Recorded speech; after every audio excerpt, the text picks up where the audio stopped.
Alright, boys. Welcome back. It's been a while since I streamed. Just gonna wait until everything's set up. I'm gonna wait until YouTube is getting it. Everything should be in order. Sound should be okay. I'm just gonna wait for people to slowly but surely get into the stream, say hello, gather some people, and then we'll get started with this very special kind of live stream. Because, like I said before in one of my, I believe it's on my community tab where I said that I was unable to stream private server related content anymore, and I wasn't sure what I wanted to do next. So I figured, I could play some old school World of Warcraft games like Warcraft 1, 2, 3. I could play other games, but since I really like to show you guys kind of the content creators that I like and the people that I think deserve either more attention or a lot more attention or whatever, you get what I'm trying to say. People that deserve a shout out, regardless of whether I have 1 subscriber or 1,000 subscribers. If I think they should have 1 million because of just how well their content is, I figured might as well give them a shout out. I've done it before, love doing it. We're all in this together. We're all sharing our same passion. So we're gonna do that. It's basically inspired on my what was it called? The 5 YouTube channels you need to check out, and I did 6 more of that. And I figured, might as well do the same thing. We're just gonna watch some videos. I'm gonna kind of react towards why I think these videos are great, what's so different about them, because it's not just I don't want it to be just that I'm watching it and like every 40 seconds I'm saying, oh, that's cool, alright guys, there you go. I really want to show you guys what I like about it and why I think you should be subscribed to this particular YouTuber. So I will start with a few videos pretty soon, and if you have any suggestions for like content creators I should check out, by all means put them in the YouTube chat, and then I might look it up and we'll see if it's something worth checking out. So okay, some people coming in. Hey, what's up, Arishu, Ginger Pubes, Kovacs Gaming, greetings friend. I haven't said hey, I'm sorry, it's going. It's pretty good. It's going pretty good, man. It's pretty good. Similar to Frostadamus' recent video. I haven't seen Frostadamus' recent video, so I'm gonna have to check that out. Yeah, yo, check me. What's up, Bazunik?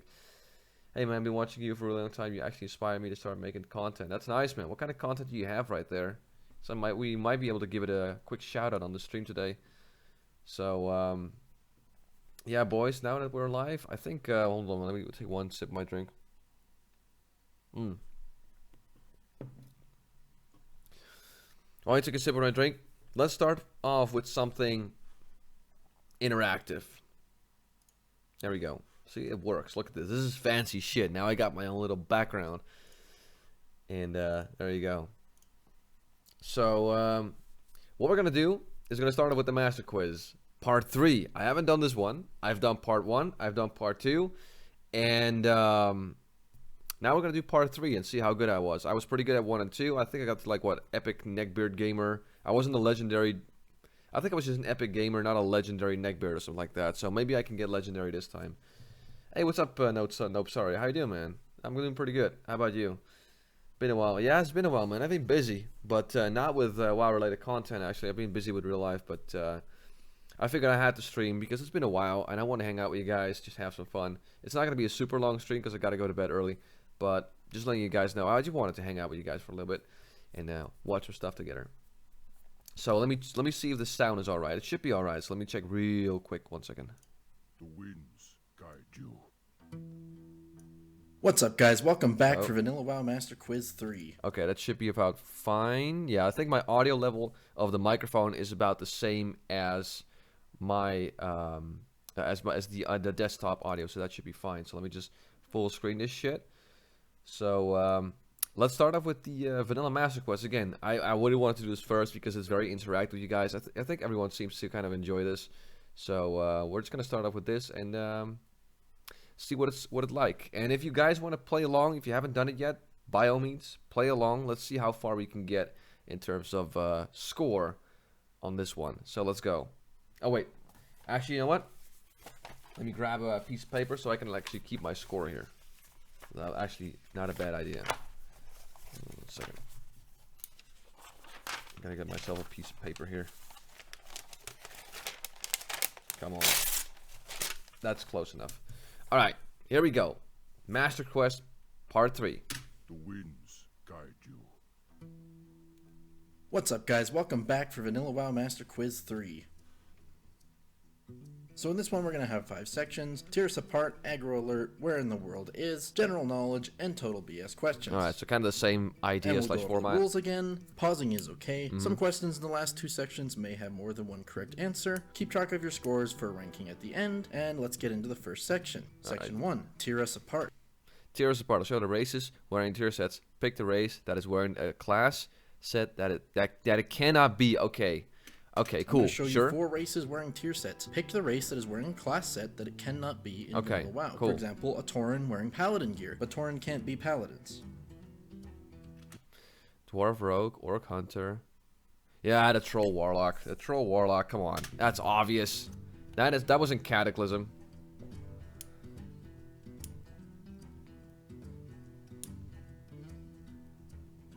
The answer is the Yeah, Troll, there we 'cause it's go. wearing Also, Jonathan Vera, thank you very much for subscribing. Warlock tier 2. Okay, so that's 1 point. Orc Mage. Orc Mage. That's Arcanist on an Orc. Get out of here. Get out of here. It's easy. The answer is the Orc. It's wearing Mage tier 1.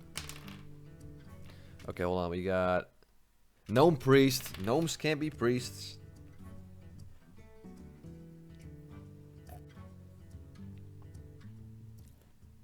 The answer is the Gnome. It's wearing Priest tier 1. Troll Druid. Once again, Cataclysm. And Orc wearing 10 Storms. Oh my god, it's such a badass set. I love that one. The answer is the Troll. It's wearing Druid tier 1. Tauren Rogue. Come on. I'm gonna... Yeah. Tauren Rogue. No question. And the answer is the Tauren. It's wearing Rogue tier 3. Yep. Aggro Alert. I'm going to play a mob's aggro sound effect. You answer which mob it was. I'll play the Oh, sound God. multiple times. Oh, I was so which bad mob at this makes one. this aggro sound? Is it spiders, scorpids, larvae, or serpents? Oh my god, what do you guys think? Scorpids? I have no idea how larvae sound. The problem with me is, I know it's a dumb excuse, but I almost always play with the sound off, so it's tough. Is it larva? Varisha's saying larva. Let me because I kind of know what the spiders sound like. They're more like skittery, like and the scorpions are kind of in the same kind of category. And I gotta be with you, Zvarish. I think larva too. Larva. The answer is larva. Yes. Which creature makes this aggro sound? Is it ghouls? That's the Kodo, Quillbore. Quillbore, or That's the abominations? Quillbore. Oh, look at that. There you go. Look at that. Atticus and Varisha got it right. Yeah. Good evening, Ryan. Hey, what's up, AJ9? Welcome to the stream. PogChamp. And the reason I know this is because, of course, Tauren was was actually my first character on my own account. And that's when I still play with the sound on. And, of course, when you're Tauren, you encounter tons of Quillbore, so... Yeah. In the crossroads and shit, so should be fine. The answer is Yes. Quillbore. Which creature makes this aggro sound? Is it leper gnomes, goblins, murlocs, or imps? Fuck.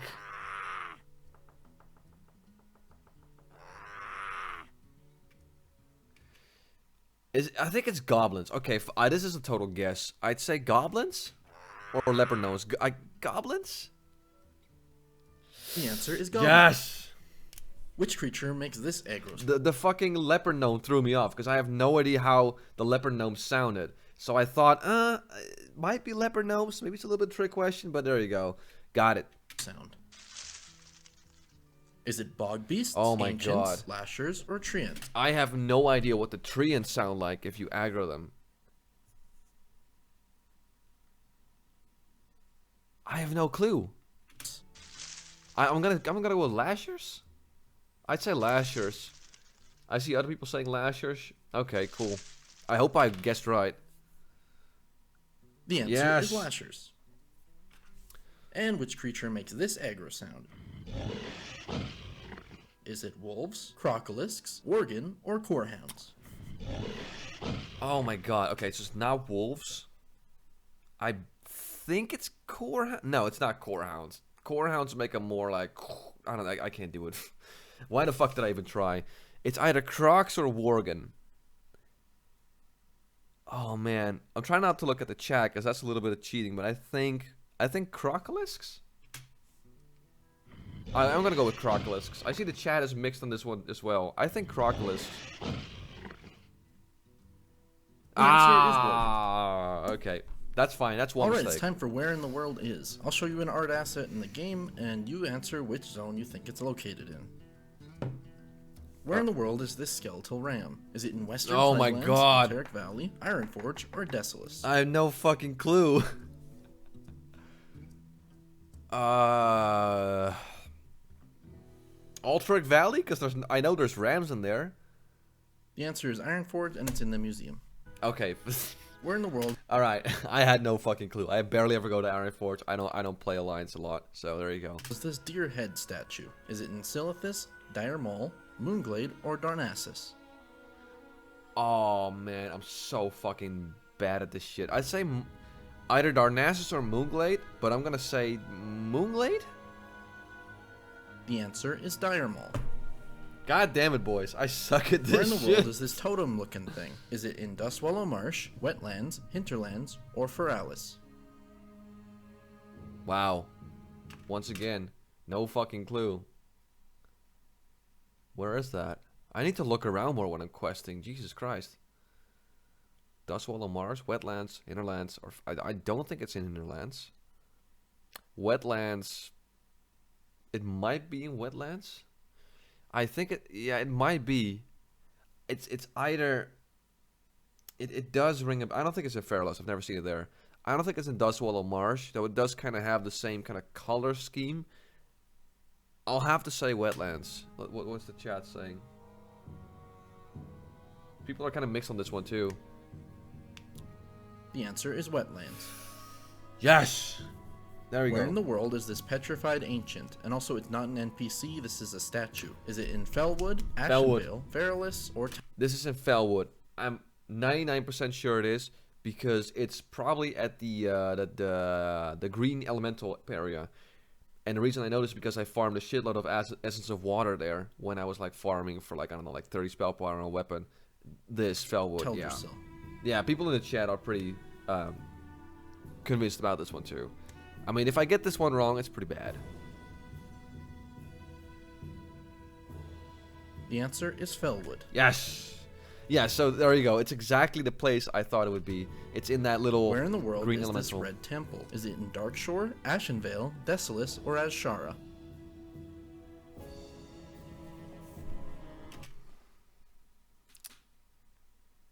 Fuck.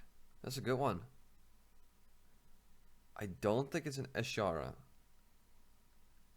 I don't think it's in Dark. I might even say Desolace, and I think it's like way, way west of Desolace. Or Azshara, but where in Azshara? Is it like way down where the Naga are? It's red though. That's the thing that throws me off. It's red, so I don't know. I'm leaning towards Azshara still because I think it's where the Naga are. People are saying Azshara at the coast. Yeah, that's why I'm kind of like leaning towards too. So fuck it. I'll say Azshara because again, it just draws me to Azshara. Either that or it's Desolace, but I might I don't know.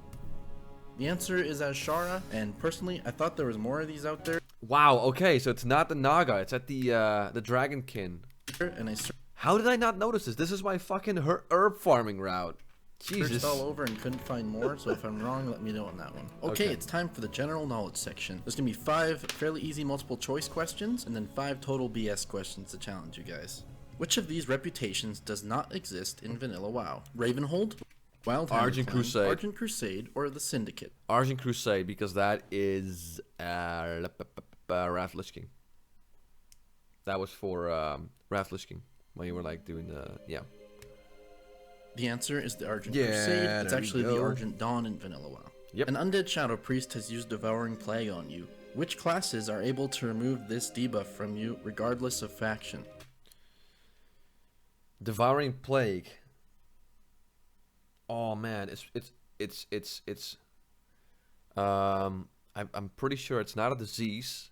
It's not a poison. I think it's magic. So I'm gonna have to. I think priests, and I think paladins. I so bad with paladins. Yeah, I think paladins can remove magic as well. Paladins and priests, I think, but it's only because I think the plague is magic, and I know priests can remove it. I'm kind of sure paladins can too. So Devouring Plague is a disease.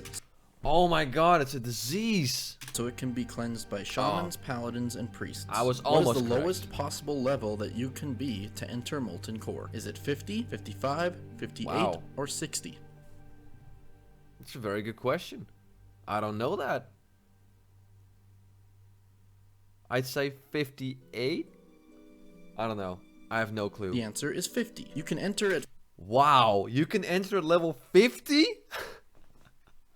Okay, you know what? If for all those fucking hardcore guilds out there that say, yeah, we're gonna fucking one-shot Molten Core, here's a challenge for y'all.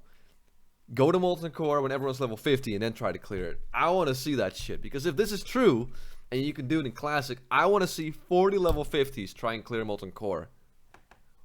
If Molten Core is so damn easy. 50 using the BRD entrance, and 55 is But who's gonna do that, Lloyd? Yeah, exactly. Who's gonna take a fucking level 50? Who in their right goddamn mind would even do that? It's all skulls, even the trash and shit, but... the attunement requirement for not going through the BRD entrance. And here's a blue post from 2006 confirming that. Which classes can obtain Thunder Fury in Vanilla WoW? Which classes can obtain it? Warrior? Rogue?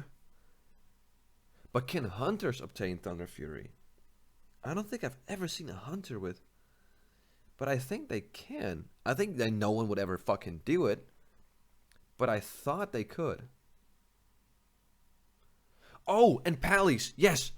Paladins. I've seen a few Pallies with a fucking Thunder Fury. So I think Paladin, Rogue, Warrior, and Hunter. I think.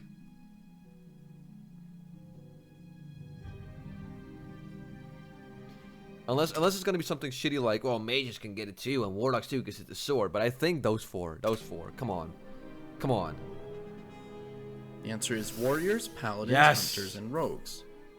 In the context of the Vanilla WoW PvP honor system, which of these is considered a dishonorable kill? So is it a dishonorable kill when you kill an AFK player, No. kill someone with the honorless target No. debuff, kill a civilian Yes. NPC, or kill a player who is gray level to you? Civilians.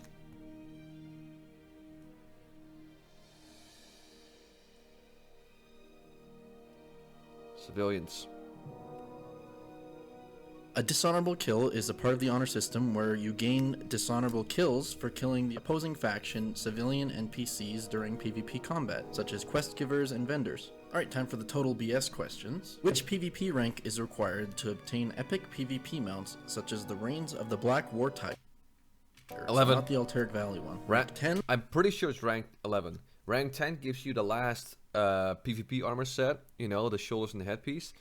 Rank 12 gives you the first half of the epic PvP set. Rank 13 gives you the other half of the PvP set. And then rank 14 gives you the weapons. So I'm pretty sure rank 11 gives you the mount. 11, 12, or 13. But I might be wrong. But I'm pretty sure it's rank 11.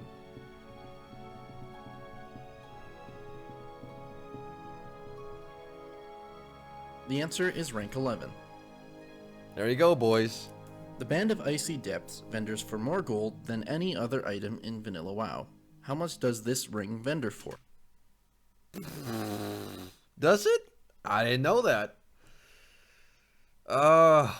Okay, fuck me.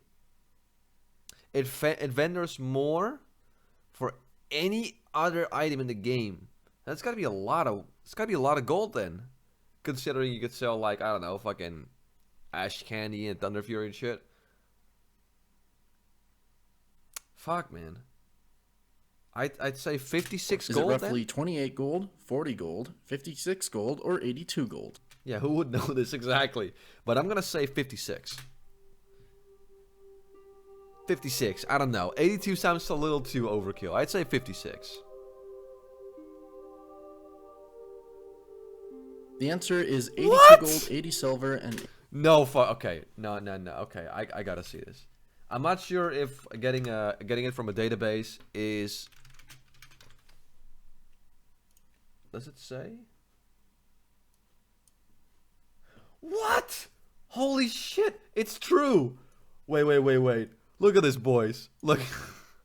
Sells for 82 gold, 80 silver, and 85 copper. What the fuck? Where is it from? Oh, isn't it from the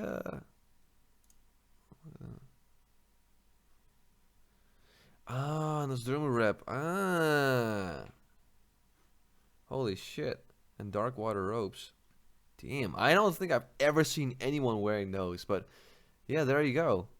82 gold. Wow, that is insane. Alright, there you go. 85 copper. And fun fact, even in TBC, this item still held the highest vendor price. It was obtained during the Scepter of the Shifting Sands questline. Yeah. How long? But Blizzard, why? Why make that the most expensive item? Was it just a fucking troll? Like, let's fuck with these people. It's, you know, this giant axe or Thunder Fury or whatever. It's not as the vendors don't want as much for that than this fucking ring. All right.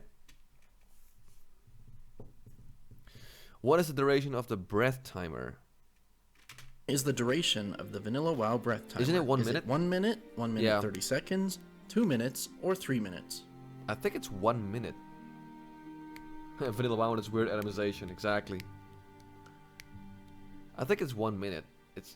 Yeah, 1 minute. The answer is 60 seconds. That's what it was during vanilla, and it was changed during Wrath of the Lich King to be 3 minutes. Which of the classes have a way to kill themselves through class spells or abilities? Oh my god. Which classes have a way to kill themselves? Fuck. I don't know. Which classes? Druids. I don't think druids can kill themselves in any way. I know locks can kill themselves. That is true. But any other class? I don't think they can. I don't think hunters can. Mages can't. Paladins. Can paladins like sacrifice themselves to save someone else? Was it like divine intervention or something like shit? The divine intervention. There we go. Yeah. So, but how would shamans kill themselves? Druid and Rage, not really, no. I don't think Druids can. So I think Warlocks and Paladins, but... Oh man, I'm not sure on this one. But I think Paladins and Warlocks. Paladins and Warlocks, let's see if I'm right. The answer is Paladins, Warlocks, and Hunters. Prior to patch 2.0.1, if Feign Death's duration expired, you would die. Also, You motherfucker! Oh, I didn't know that. I didn't know that. Yeah, it's Hellfire, Divine, and Feign Death. Really? It would kill you if you didn't act upon it? Holy shit. So, wow. Imagine like me just lying there for like a minute and then like, oh, I gotta get up or else I'll actually die, even though there's nothing wrong with me. But I'll die, so I gotta get up. Okay, now I can Feign Death again. I gotta get up and Feign Death. so Paladins can use Okay, that is legit a total bullshit question. Intervention, and Warlocks can use Hellfire. What happens to an enchant on an item like Anathema or Thunderstrike when the item is transformed into its opposite kind? If Anathema has Fiery Weapon and you transform it into Benediction, what happens to Fiery Weapon? The item will maintain 2 different enchants, one on each kind. No. It will copy the same enchant. Yes. These items can't be enchanted. Yes, they can. Or it will lose the enchant. No. Maintain.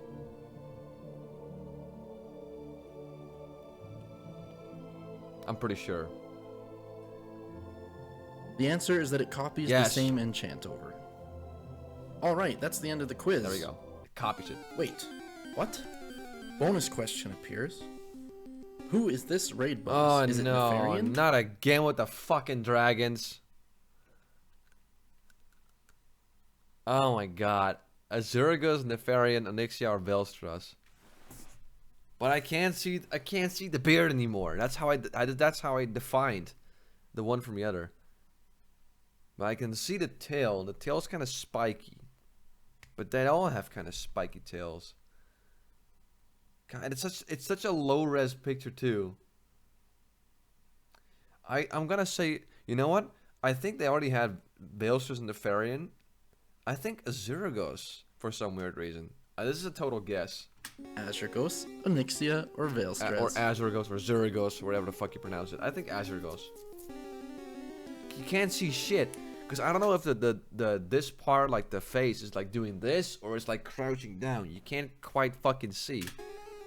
So I'm gonna go Azurgos. The answer is Azurgos. Yes! Even though that was a total Okay, that's guess. the real end of the quiz. How did you do? Let's take a look at the score. Oh, I was close to being a legendary neckbeard, boys. I had 19 points. 19, so I was very close to being a legendary neckbeard, but I have to settle with being an epic vanilla So veteran. this time I decided. So there you go, boys. It's from Classic Wins. He has 2 other quests up. They're really fun. I advise you guys to check him out. He doesn't have a whole lot of videos just yet, but he's doing a great job, man. He's getting a lot of subscribers, and rightfully so. So there you go. If you want to have a crack at the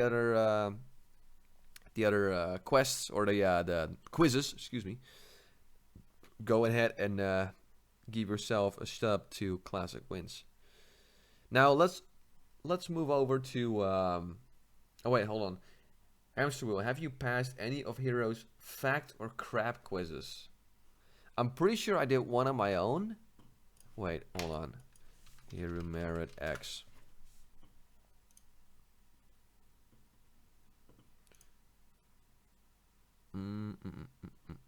Yeah, I've already done that one, so I can't do that. Fact or crap, the Burning Crusade.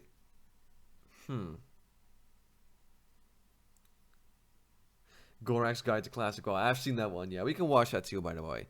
But let's real quick do this one. In this video, And after that, we're gonna go ahead and look at some other YouTube content creators. So I've done the first one. I thought it was hard as shit. I'm probably gonna fail again, but it's gonna be for your entertainment. So let's just give it a go and see what it's like. This is gonna be over 20 true or false TBC. I should be fairly well known with TBC, at least when it comes to itemization and like classes and shit. So we'll see how I can do. statements about the Burning Crusade expansion, in which I'll give you a prompt, and then you'll have 5 seconds to answer whether it's fact or crap. Then I'll give you a grade at the end of the video based on how many you got right. So let's Okay, so he says we have 5 seconds, so I'm assuming it's cheating if I pause. So I gotta answer these things right away. So get started. let's go, boys. One of the best rotations for Warlocks was to spam Shadow Bolt and nothing else. Fact. Yep, Shadow Destro was one of the best. Maybe not the best, but definitely one of the best. Fact. They had a couple of talents and abilities, including a talent that allowed them to sacrifice their succubus pet, which increased their shadow damage by so much that their highest DPS was literally to just spam Shadow Bolt and nothing else. TBC is when Blizzard removed magic immunities from bosses and resistance gear from raiding. That's not true. That's crap. You still had resistance gear in TBC. Crap. There were still some bosses, like the Fell Reaver and Tempest Keep, who were still straight up Hold on. I need to keep my score, by the way. So I got 2 points so far. immune to schools of magic. The Fell Reaver was immune to all poison damage, for example, and some fights still required resistance gear. But the Burning Crusade was the last expansion that had the widespread use of resistance gear, as there was a little bit of it in Wrath of the Lich King and even a tiny bit of it in Cataclysm. So it wasn't the expansion that it fully died in. Yeah, that's With Paladins and Shamans going cross-faction, TBC was the first expansion with no faction-specific abilities. no faction-specific abilities. Crap? Crap. Yes! Prior to the Burning Crusade, only Alliance players could be Paladins, but with the addition of Blood Elves to the Horde, the Paladin class became available to both sides. In an attempt to keep the factions separate, 2 faction-specific seals were added to the Yeah, game. exactly. Alliance Paladins got Seal of Vengeance, and Horde Paladins got Seal of Blood. Blood. Yeah. And oddly enough, the 2 seals had completely different game mechanics. They didn't just have different names for the same ability. Also, all of the priest races had their own specific spell unique to them. Yeah. And shamans still have faction-specific abilities today, with heroism and bloodlust. The BM Hunter rotation was so simple, it could be macroed to 1 button. Was it BM though? Fact? Fact. Ah, the yeah, BM yeah, Hunter yeah. rotation was basically just weaving in steady shot with auto shots, and using kill command off cooldown, which wasn't on the global cooldown, and making sure their pet was attacking the same target.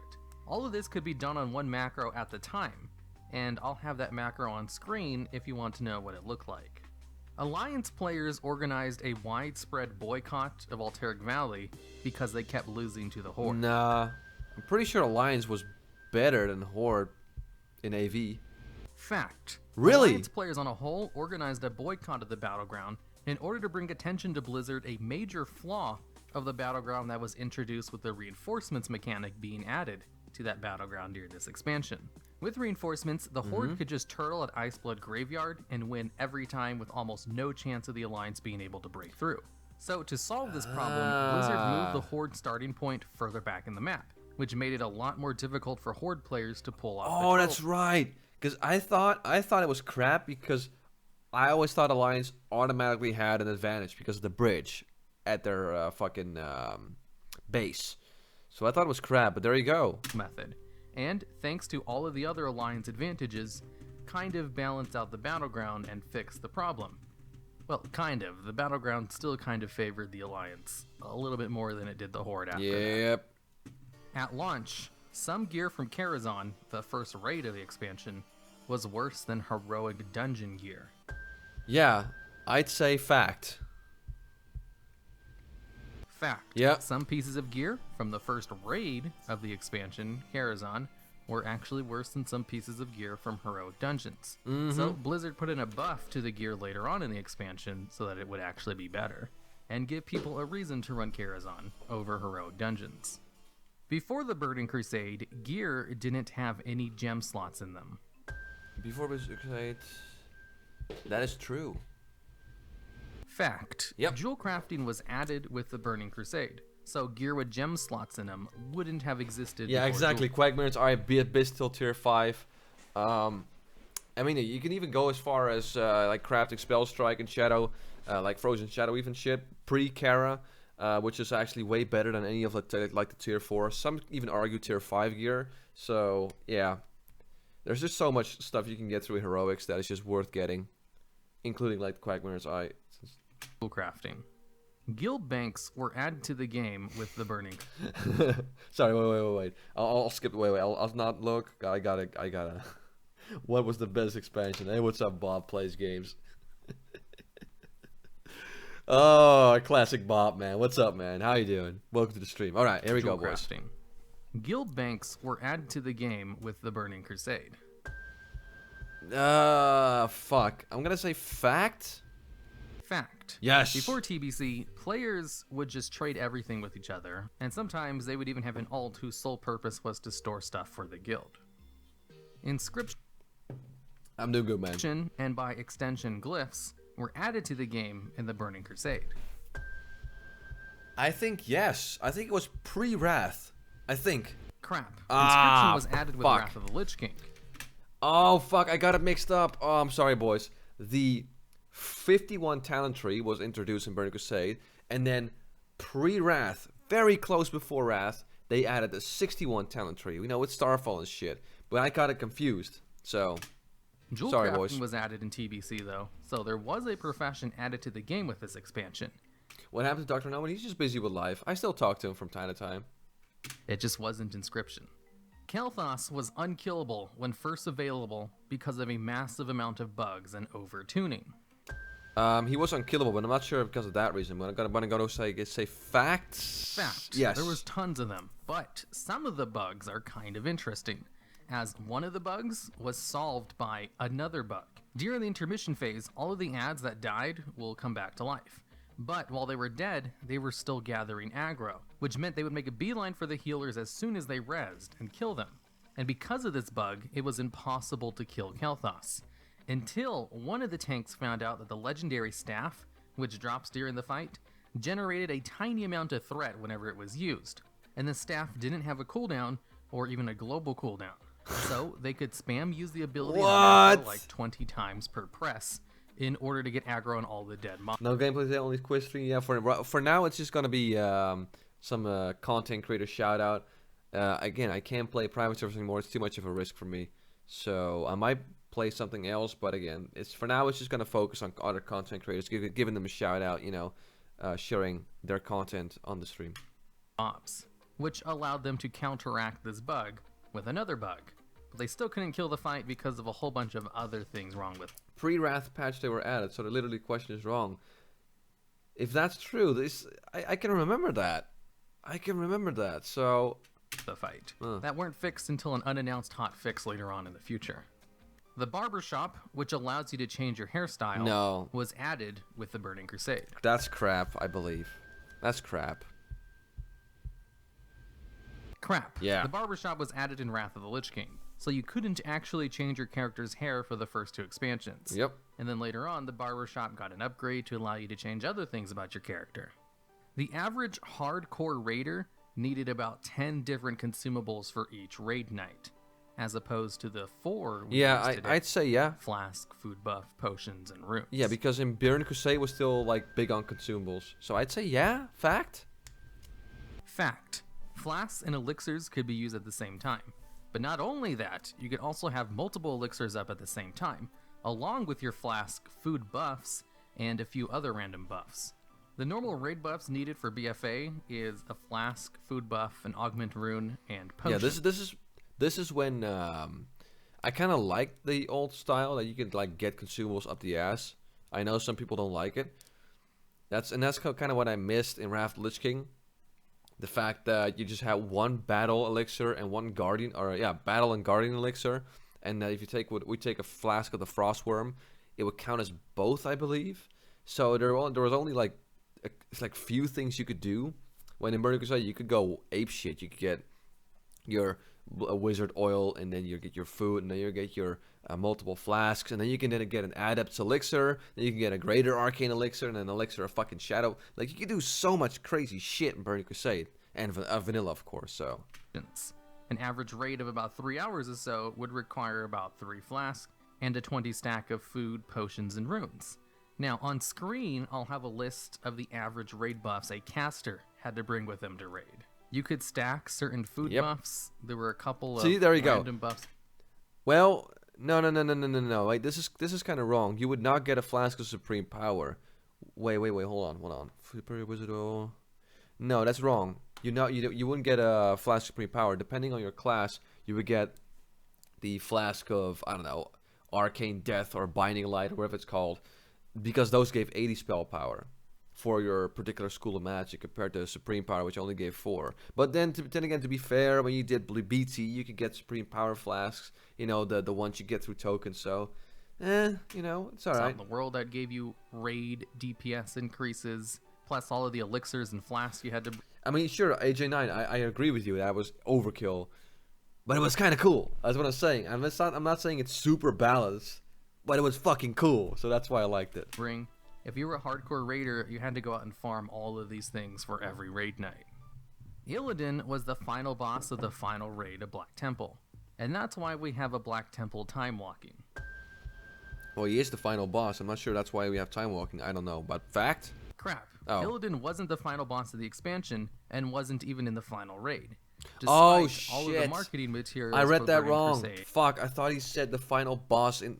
God damn it, okay. featuring Illidan prominently. I'm such a dumbass. This didn't happen again until Warlords of Draenor, when Grom was promised to be the final fight at the end. Sorry, boys. And ended up as Archimond at the last second. Oh, I messed that up. The first tier of flying mounts only increased your movement speed by 60%, and were very slow. Yes, that is correct. First tier was 60%.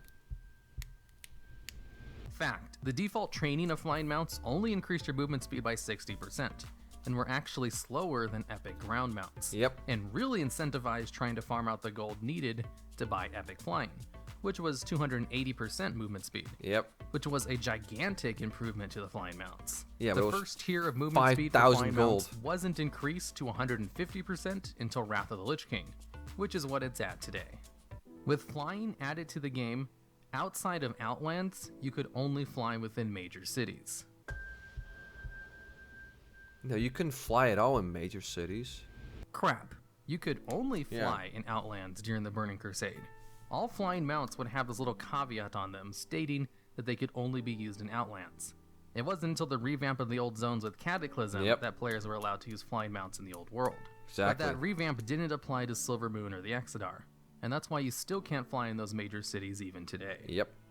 With Bloodlust being added to the game in this expansion, it didn't give the sated debuff, so it could be chain cast by multiple shamans. No, that's bullshit. You got the sated effect. Fact. Bloodlust What? was added to the game in TBC, and worked Oh, I basically fucked up. like it does today, except it didn't give the sated debuff Really? and only Holy worked fuck, on I your got that party wrong. members, and not your entire raid. So you could chain cast Bloodlust on a party if you had enough shamans There in you it, go. which was something that was done by a lot of raids, and kind of the reason they added the sated debuff. Paladins received a taunt ability in TBC, which, with a few other changes, allowed them to tank. Yeah, that is true. That's got to be true. Again, I'm not good with Pallies, but Fact, there you go. Paladins didn't Yes. receive a taunt ability until the Burning Crusade, which, with a few other changes, like getting a few buffs to their damage reduction, allowed them to actually tank stuff, whereas previously only warriors were viable tanks. With the addition of vehicle combat, the battleground Strands of the Ancients was added to the game. I don't think it was added in. No, crap.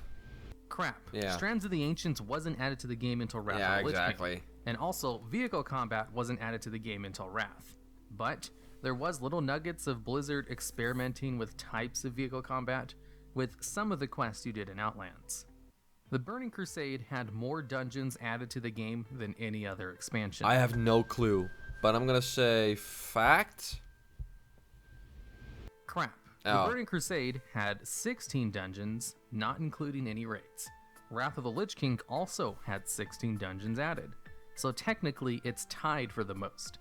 The reason TBC had so many dungeons was mainly because they reused a lot of the same assets for a lot of the dungeons, and some of them are located in little clusters where 3 or 4 of the dungeons were right next to each other.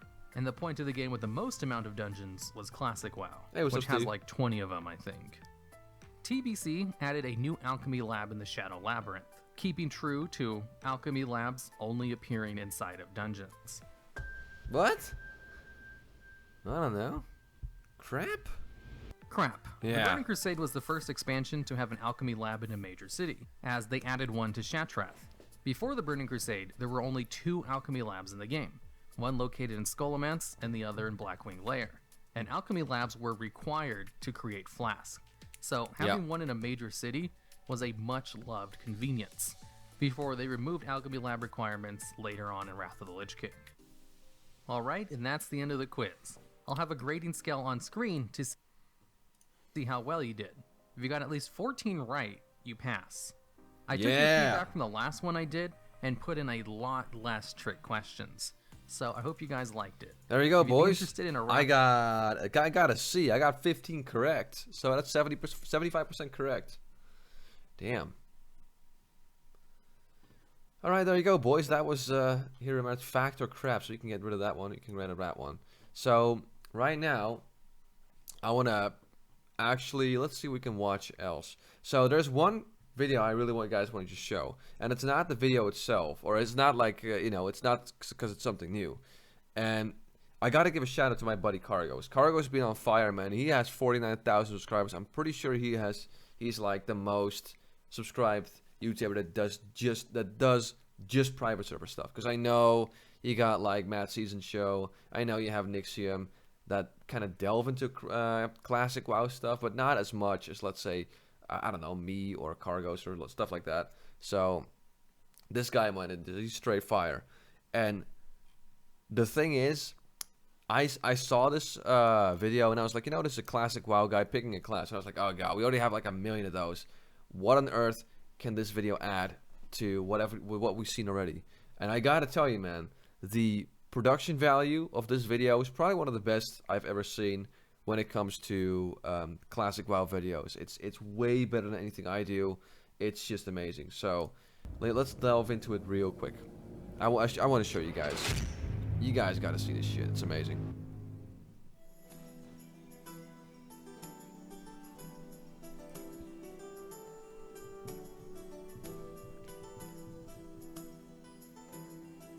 Greetings, ladies and gentlemen, and welcome to another World of Warcraft Classic Guide.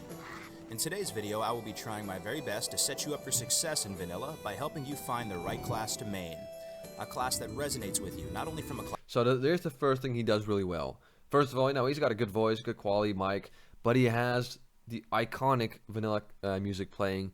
He has this, you can hear the sound of all the spells flying, really takes you back to that, like, you know, when you were leveling a character. So, class fantasy perspective, right off the bat, great start of a video. But accomplishes your PvE and PvP goals, and most importantly, offers you a fun, rewarding playstyle that you can enjoy for many years to come. I will accomplish this by providing a high-level overview of all 9 classes in Vanilla WoW and compare them with regard to their performance when leveling, in dungeons and raids, in battlegrounds, and in an open-world PvP environment. Hopefully, if you can understand my take on the classes, it will help you make a more informed decision. Let's begin. Alright, here we go, boys. Look at this shit. The first class I want to talk about today is the... This is... Look at the way this is set up. He's got like a troll. He's got like a hunter, so he's got a troll. It's in like the... You know, in the Valley of Trials kind of starting area.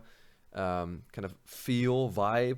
And he has this little diagram of leveling speed, dungeons, raids, open world, and battlegrounds. Like, even if you don't listen to this guy, you can just look at this picture for a couple of seconds and get a good base reading of what the class is about. And it is amazing. As again, you can see like the leveling speed and such. You can see how well it compares to all the other classes. You can see, oh, okay, if I pick a hunter, theoretically I would be the fastest hunter, or like the fastest class when it comes to leveling up. So that is amazing. I just Hunters are a super fun class to play. Absolutely, just amazing setup of this. Excelling primarily in PvP and it just goes on. Again, you know, you got priests here, and you can see like it's slightly worse than hunters. You know, dungeons it's pretty good. Raids it's amazing. You know, and stuff like that. It's just absolutely amazing. So I wanted to give this guy a shout out. Again, it's Cargos. This guy has so many videos regarding Classic WoW. He's even live right now, so there you go. Oh, he's got 621 views. Nice. I'm telling you, man, this guy's blowing up. This is going to be probably, if you're going to follow one guy when it comes to YouTube videos regarding, you know, the launch of Classic, for the love of God, make sure it's this guy. That's all I'm saying. Just watch this guy. He's amazing. He pumps out content super fast. Quality-wise, amazing. So this is one I could definitely recommend to you guys. All right. Now, another 2 guys actually I want to give a shout out to. When I'm doing Cargos, I got to give a shout out to Melderon and Defcamp. These guys have been, you know, great to me. I've been on their podcast. They helped me out with a few things. They are amazing. And I saw this video, how Blizzard can save itself. And I haven't seen this video, so I want to see what Defcamp and Melderon have to say. Because you have to understand that Blizzard right now, according to many people, is kind of in a not so great spot. You know, they are not very popular right now. You know, after they, I don't know, a lot of people don't like BFA as the expansion. They don't think it's quite good. You know, their Diablo Immortal debacle, all that stuff. So they're in kind of like I'd say rough waters or something like that. So I was interested in watching this video, and I want to watch it with you guys and see what it's like. So here we go. This is how Blizzard can save itself from Defcamp Melderon TV. Again, these guys are great, so let's see what they have to say. Greetings, YouTube. My name is Melderon. If you have heard of me already, then you know that I'm a classic WoW advocate and content creator. Yep. If you don't know me, allow me to introduce myself. I've played World of Warcraft on and on since late vanilla and then quit. Oh wait, hold on. Let me actually. Can I grab my... I want to grab my webcam. There we go. So let me get my stupid face out of the way so you can actually see... there we go. Perfect. In Legion, because I felt the game was on a downward spiral, digressing and becoming less and less of an MMORPG, And because of this, I've dedicated time and energy to advocate for the launch of Classic WoW since the Nostalgia shutdown back in 2016. There you go. So then you may be asking yourself, why does this classic fanboy care about retail WoW and the future of Activision Blizzard? Shouldn't I just shut up and go play Classic? I'll admit, those are fair points, and maybe I should. But you see, I want Blizzard to succeed and to thrive. They might be fair points, but of course Blizzard is the company that's going to maintain Classic servers. So if they go under, Classic servers will probably go under too, unless we have to go back to private servers. So it might be a fair point. It's also very easily debunkable. But I'm getting ahead of myself. By all means. For admittedly selfish reasons, at least on the surface. If Blizzard does well, then Classic will continue to be supported. There you go. And perhaps even in time, expand to include the Burning Crusade, Wrath of the Lich King, or maybe even vanilla expansions past Naxxramas. But who am I kidding? I know this won't last forever. In time, the Classic timeline will come to an end, one way or another. And then what? In reality, I don't think Classic itself will return Blizzard to its former glory. A re-release of a retro game cannot sustain and save Blizzard fiscally, especially with the company in its current state. However, what I think Classic's success can do is start a chain reaction within Blizzard itself, changing the philosophy of the company as a whole. And I think that if World of Warcraft can return to its roots, to the aspects that made it perhaps the greatest game ever made, then not only will it succeed, but all of Blizzard's intellectual properties will again become successful. Why? Because the culture of both Blizzard and its fan base will fundamentally change. WoW is the game, in my opinion, that really solidified Blizzard as an industry juggernaut, and I think WoW, in some form, can bring the company back from the brink. If we look back at the heyday... WoW, this graph, man, this fucking graph right here, I still remember this so well. The kind of decline at Cataclysm, then Mr. Pandaria kind of like came back right before that exactly, and then it declined, and then in WoT it just dropped really fucking bad. Really fucking bad. Subscriber number, the largest increase in subscribers, and the all-time peak in subscriber number occurred during the Classic era. That is, before the Cataclysm. Now, I'm going to suggest something that may seem a bit crazy, but Blizzard, why don't you return to the formula as it was back then? We have the data to back it up. You were killing it. Now, I'm not saying just reboot the franchise and make Vanilla WoW remastered. I think the problem with that is that Blizzard has also attracted a lot of way more casual players that got used to getting handouts a lot. I mean, you can look at Epic Gear. Epic Gear is way easier to obtain. Raiding is way easier. You have Raid Finder. You know, it's fucking tourist mode. I've done it on Atari WoW. It's ridiculous. It's just mindless. And again, raids should be tough. They should be, tough and challenging, but very rewarding. And if Blizzard just decides to, what I'm trying to say is they've attracted a lot of these, like, I guess snowflakes you call them. The people that would just want everything easy, want everything handed to them, want everything spoon-fed to them. And since they have a lot of people like that are playing the game right now, if they would return to that old business model, they'd probably leave. So they have like a huge chunk of subscribers that would leave.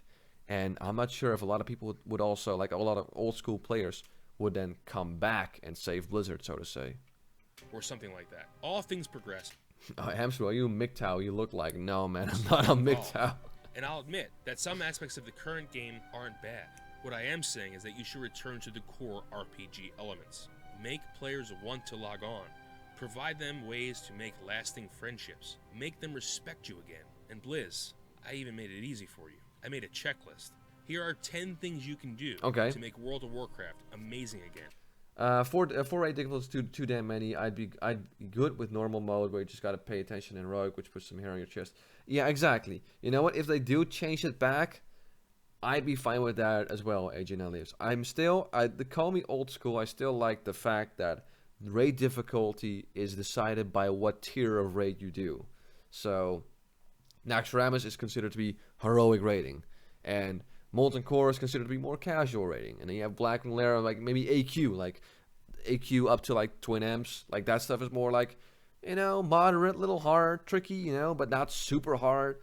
I do like that, but I'd be okay with if they would change it to that instead of having, what do they have right now? Like Raid Finder, normal, heroic, mythic, something like that, right? It's retarded. Who wants to go through 4 difficulties the same raid again? Oh, absolutely. Yeah, exactly. Agent I live. You're right there with me. Yeah, if there's going to be a compromise, just do that. Go back to normal and heroic. Exactly. But before I start, I want to note a huge inspiration for this video. All right. If you haven't checked out Mash's video, World of Warcraft is Garbage, an essay. Oh yeah, I highly I've seen that recommend it. one. He breaks down so many things that current WoW is doing wrong. And I just want to... You know what? You all know what Blizzard needs to do. They need to make WoW 2. New engine, new graphics, action combat, non-tap target. It's time for this. Same lore story, but remaster / remake. Honest to God, man, I wouldn't mind if they made WoW 2 and then have classic servers on and let that like re-experience the timeline until people say, okay, I don't want to advance anymore. I don't know. I would not, because again, I don't play BFA. I don't play fucking retail. I just don't care. I don't like it at all. But I'd be okay with them dropping that and saying, listen, we're going to make WoW 2. You're going to have classic servers, that's fine. We're going to make WoW 2. I'd be okay with that, actually, Kane Fox. Remove story locks from raids. It's a lead only. Exactly. Thank him for inspiring me to make this video. Alright, now let's get on to the list. Yep. Blizzard, it's time to create a lasting and meaningful community yet again. Lol just camera over from Cargo's stream with Melderon and was like, wow, that's fast on the stream already. This means no LFR, no LFR, Yes! no sharding, no cross-realm mechanics. No sharding. The only sharding you should do is in your fucking pants. That's the only sharding I want. Vanilla and TBC were popular, in part because the server meant everything. Each one had its own story and its own character, leading to people knowing each other, for better or for worse. Oh, just came over. There we go. Now I understood what you mean. Yeah, I thought it was came over. New engine for people who want a pretty game with more advances for those who want it, but keep legacy for those who want it as well. Nothing wrong with it. Yeah, exactly. Yeah, so we kind of agree. We're on the same page here, Agent 9. Have like WoW 2 for like the new people, because again, WoW 1 is the current WoW is kind of really stretching it, and they have a legacy servers for the people that like classic WoW. There you go. Ninjas were shunned, and good behavior was rewarded. Yes. LFR and LFG, while reducing the time it took to get into groups, ultimately killed the community aspect of the Yep. game. Finding a group forced people to interact. Yep. Time and time again, I've made lasting friendships by just grouping up with people for a dungeon or a quest. Exactly. This aspect also works synergistically with dungeon design and... Okay, let me ask the chat here, okay? I don't know if anyone played from, let's say, Vanilla to Cataclysm or Burning Crusade. Let's say any people here that have experienced pre-Dungeon Finder and post-Dungeon Finder, right? How many friends or people do you remember from the pre-Dungeon Finder era, and how many friends have you made / people do you remember post-Dungeon era? Because I'll be honest, I've done private servers where they had Dungeon Finder, I've done private servers where they haven't. I always made more friends and remembered more people without Dungeon Finder. difficulty, which I'll cover in a later point. If you have to strategize with one another, it means you are talking. Yep. And if you are talking, there's always a good chance you'll continue to talk. Getting to know Exactly. one another. Socializing. There you go. The socializing aspect. Hey, thanks for your vids. Hey, no problem, man, Eve. Also, I think that old WoW appealed to actually anyone, even casuals. Oh yeah, the fact that people are still playing on private servers says a lot about our society. Man, we live in a society. Bottom text. WoW became Halo 3 matchmaking after dungeon raiding and dungeon and raid fighting. Yeah, I guess you can kind of call it like that. Yeah. Tons in the pre and 0 in the post. Nobody even talks in dungeon. Exactly, and that's exactly my problem. Nobody talks. None. If you would form a group and you had to fucking fly there or walk there, yeah, it cost some. You know what? It took some time to get there, but you know what you did? While you were walking there, you're like, hey, so where are you guys from? Well, I'm from Poland. Oh, Poland, cool country. I'm from Germany. We're like right next to each other. Hey, that's cool, man. And then you start like talking a little bit. So where are you from? I'm from Sweden. Oh, cool, man. I've been there last year. It was kind of cool, man. Great chicks, you know, good beer. When do you do that in Dungeon Finder? I've never done it. Like, you know, this walk to the dungeon might be a little annoying, but you talk to people, and you feel like you're on this journey. You're like, oh, we're going to Blackrock Depths. Here we go. That flight towards Blackrock Depths might be a little tedious. The walk from Kargat to Blackrock Mountain, but again, you were out in the world, and when people were like killing spiders or like the fucking the iron dwarves in like the Syrian Gorge areas, level 48, they saw you walking by. So that guy was like, holy shit, look at that guy. He's got a mount. Whoa, holy shit, he's level 60. That guy's got some good gear. He's level 60, damn. Or it was an alliance player, and you were a horde, like, holy shit, this guy's a skull. Let me get the fuck out of here. You know, those kind of cool moments. I didn't have any of that in Wrath Lich King, to be honest.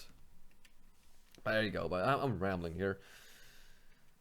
I'm on TBC private server and just met 3 people that I added to my friends list, and we are leveling together. There you go. There you go. That's exactly why. There you go. Evan said that's exactly what I'm getting at. And sharing Stuff like that. Furthermore, class identity in the form of unique buffs and abilities makes players come together to achieve a common goal. Nowadays, everyone has a CC or a self-heal. This means that you take away the ability for players to interact. Class homogenization not only simplifies the gaming experience, but it, in turn, has negative impacts on the community at large. Yeah. LFR. Normal. Oh, yeah, okay. 1 second, boys. We live in a society. Gamers rise up. Bottom text. Occasionally, if a guy DCs, it takes more than 6 years for someone else to join the queue. Just... So how y'all... Yeah, exactly. Even low-level donors felt... Oh, absolutely, man. Doing dead mines or whaling cameras for the first time, man. That was a fucking... It was an expedition. There you go. Number 2, boys. Normalize difficulties. Heroic. Mythic. It's too much, Blizz. Raiding should be something that people aspire to. It should be challenging. During the classic era of WoW, there was nothing more amazing than seeing someone ride into town with raid gear on. You drool and dream to venture into those raids yourself. Also, this may sound harsh, but if you don't want to put in the time to acquire pre-raid gear, get into a guild, farm or purchase consumables, and strategize, then raiding is not for you. Yeah. Perhaps this is where Mythic Plus progression dungeons... And even then, you could still raid in vanilla without all those things, but you would only get to like an entry level tier. You can get to ZG, you could get to Molten Core, maybe a little bit of Black Moon Lair, but that's it. You wouldn't get to AQ40 if you didn't get your pre-raid or like consumables or something like that. You wouldn't get to Nax, of course, and that's okay. That was my mindset back then, and it still is. Like, if I don't want to put him out in like a shitload of time, I am okay with not raiding Nax. And if I do want to raid Nax, I'm like, okay, well, I guess I gotta put in more time. That's my choice. I decided I want to raid Nax, so I decided to put in a shitload of time to farming consumables. Can really shine, providing content that 5 friends can do to get their hands on some good but different gear. But of course, no, I'm a paying customer. I deserve to see everything. No, fuck you. You paid for the game. You have a chance.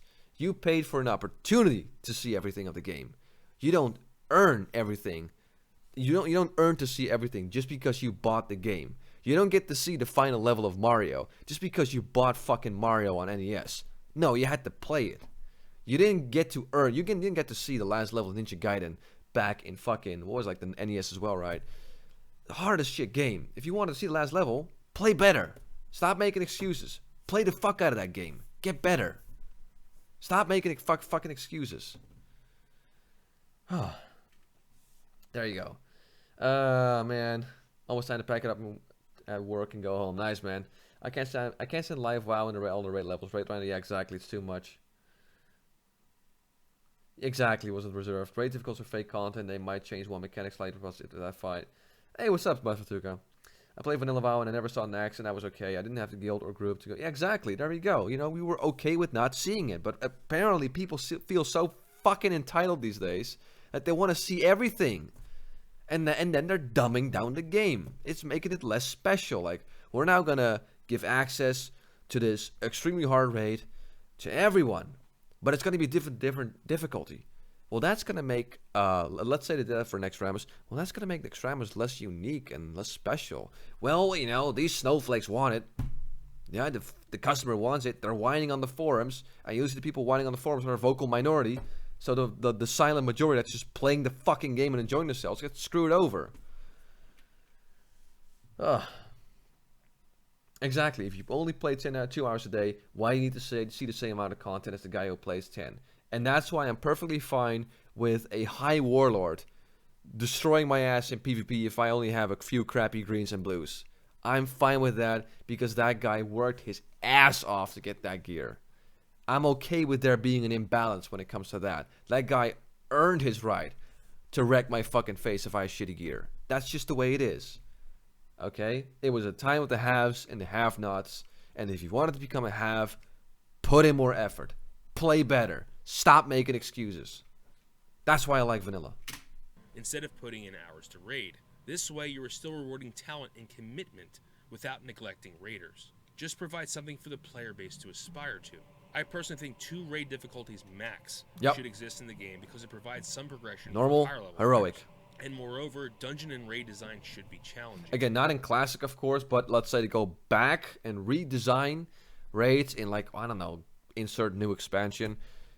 Take it back to that. No raid finder. Fuck the whiners. You don't get anything. Play better. Stop making excuses. Anyone can do normal. You can't sit there and say that you can't do normal. Or that you can't do normal and you can only do raid finder. Raid finder's a fucking joke. You just want raid finder because you want to see all the content. You get your fancy gear without putting in any effort. Okay? And simultaneously dumbing down the game for everyone else that wants to put in effort. So thanks for that. And thank you, Blizzard, for actually listening to those fucking people and making the game worse. Requiring things like crowd control and resistance gear. Remember those? Also, dungeons should be immersive, taking a respectable amount of time to complete. I'm not saying every dungeon has to take 3 hours like BRD or Dire Maul, but an average length of an hour will make dungeons more meaningful. Epic should be rewarded for epic deeds. You think spending the time is commitment? How about that girl that sold her body for 5k gold in the Burning Crusade? Oh yeah, I've seen that fucking story, man. It's like she allowed some guy to fucking rail her for an epic mount. It's like, alright. And now, in Burning Crusade, I guess it was an early fucking prototype of the thought we have right now. The holy shit. You look terrifying, by the way. Look at that face, boys. Damn. Alright, make gear progression feel good. Here we go.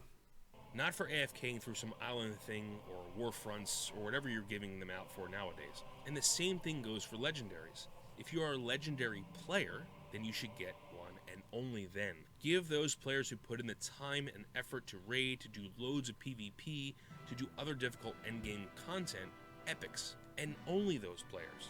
This will again make players aspire to be greater and to do more. It will make them put themselves out there. Also, Blizz, Titan Forging has to go. There should be no way, I repeat, no way, that someone doing normal raiding should get a better piece of gear than someone doing heroics can get. It doesn't make any sense. Yeah. If people want higher eye-level gear, then go to the next tier or difficulty. While we're on difficulty, gear from different raid difficulties should not just be reskins of one another. Yes. Give them a unique names and appearances, and maybe even Fuck's sakes, man. Don't be lazy. Quit doing that. Reskins. The proto-thought. I like that one, Kane. Hey, what's up, Mr. Halazil? Do you think... Yeah, I would answer that one. But yeah, that fucking girl, man. Apparently her, I don't know. Her body was worth of a few pixels in game. It's like, that's pretty sad. So is that all it takes? So if I have some kind of account with a tier 2 pally or some shit, like, I get to fuck you, okay. You know, whatever. You want that to be the mother of your child? Fuck no, man. Fuck no. That is pump and dump material right there. So people know that someone is a heroic raider versus a normal raider. And finally, those one-off items, like the Skull of Impending Doom. Oh, yes. They brought so much flavor into the game. Yes. Items like this add complexity and randomness into the world. In my opinion, nothing makes an MMORPG more engaging than epic bouts of world PvP. Yes. How many of you watching this remember Terran Mill versus South Shore? Despite the frustration that it may cause, it made your faction band together, regardless of level, to defeat the opposing faction. It also made players interact, socialize, and build faction pride. And the good news is, there's really only one thing that you need to do to ensure it will happen. Remove flying. Is it me or is this guy who's talking look like Fat Alex? Oh man, shots fired. Holy shit. The addition of flying mounts in the Burning Crusade had a devastating negative impact on world PvP. Yeah. If max level characters can fly through and bypass the amazing world that your talented engineers and artists created, they will not raid cities. They will not gank lobbies. And I know how frustrating it can be to not be able to turn in your quest or get to that dungeon with your friends, but it fosters community and makes the world feel more real. Yep. In my opinion, this is a small price to pay for a sense of pride and camaraderie. Also a healthy mix of instance and non-instance dungeons. I was thinking of Thick Alex at first too. will Okay. encourage world PvP as well. A great part about well-made MMORPGs is that you feel like you get stronger with every level up. Not only that, but the leveling experience should be a significant part of the journey. Leveling is where the story unfolds. It's where you learn about the world, and it's where you get more accustomed to your class. Real quick though, because I've heard people say that the leveling, is it like it's 110 to 120 right now, right? I've heard people say that the leveling from 110 to 120 wasn't actually that bad in BFA, but I don't play BFA, so someone in the chat that does, you gotta fill me in on this. Because apparently I wasn't too bad, but go ahead and tell me about that. I understand that expansions are smaller than the base game, but leveling itself should take a lot of time. You should be able to get the max level in a few hours. If that's the case, why level at all? Moreover, leveling should be rewarded. Your character should get stronger compared to the world around them. A big part of leveling back in the day was to go back to those... RNG systems force people to play the game over and over again to get the best Titan Forge loot, which means they keep paying the subscription every month. Oh yeah, yeah, exactly. I mean, I get what you're. I get what you're going for, Metagalon. It was a grind and it worked back then. Well, it was a journey. It was a journey. It wasn't a marathon. You know, later expansions, like the content, it really felt like a fucking. It felt like I was rushing through it. But with Classic, 1 to 60 on a 1x raid server, you didn't get to 60 unless you're like super hardcore or hardcore. You didn't look at leveling from 1 to 60 while being level 1 and looking at already 60. It was a giant. How do you say? It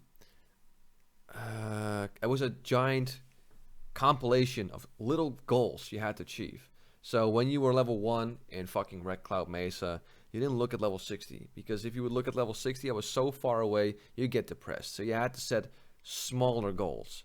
So you had to be like, okay, my first goal is get to level 6 or whatever and get out of Red Cloud Mesa. Okay, cool. Got that done. Next goal, get to level 10 or level 11-ish, you know, do all the quests in Mulgore. Get my first green item. Okay, got that done. All right, next goal. Let's go to the crossroads, get the flight path. Okay, cool. Got the flight path. All right, next goal. Let's get my, I'm a druid. Let me get my bear form. Okay, bam. Okay, new goal. Got that. Level 11. All right, here we go. We got about 2-3 more levels until I can do my first dungeon, RFC. So let me get to level 13, 14. Okay, cool. Got that. Let's do RFC. Okay, what else? All right, Wailing Caverns. So you get all these little goals stacked upon each other. And that's how you got to level 60. You weren't constantly looking at level 60. Level 60 was way far ahead. It was like so far away. You didn't focus on that too much. You were just looking at your own little goals you had. And that's how you got to level 60. Again, leveling through Classic. Unless you're hardcore and you're using guide this, guide that, min-max this, min-max that. If you're just someone that's not in a rush, it's a journey. Okay? It's about it, and it's about the journey as well. It's not necessarily about the destination, even though endgame is a pretty big part of vanilla, of course. But the journey matters, and the journey's so fun. Focus on that. But there you go. Leveling was never bad. You know, it's had its problems, but it wasn't never bad, I'd say. Trivializing leveling, exactly. Yeah, exactly. It's not a challenge anymore to level. It's boring. It's fucking boring. I was bored. I leveled from 1 to 20 in Battle of Azeroth. I was in Battle of Azeroth with no heirlooms. I was bored out of my fucking mind. Bored out of my goddamn mind. Nothing offered a challenge. I didn't die a single time. It was just boring as shit.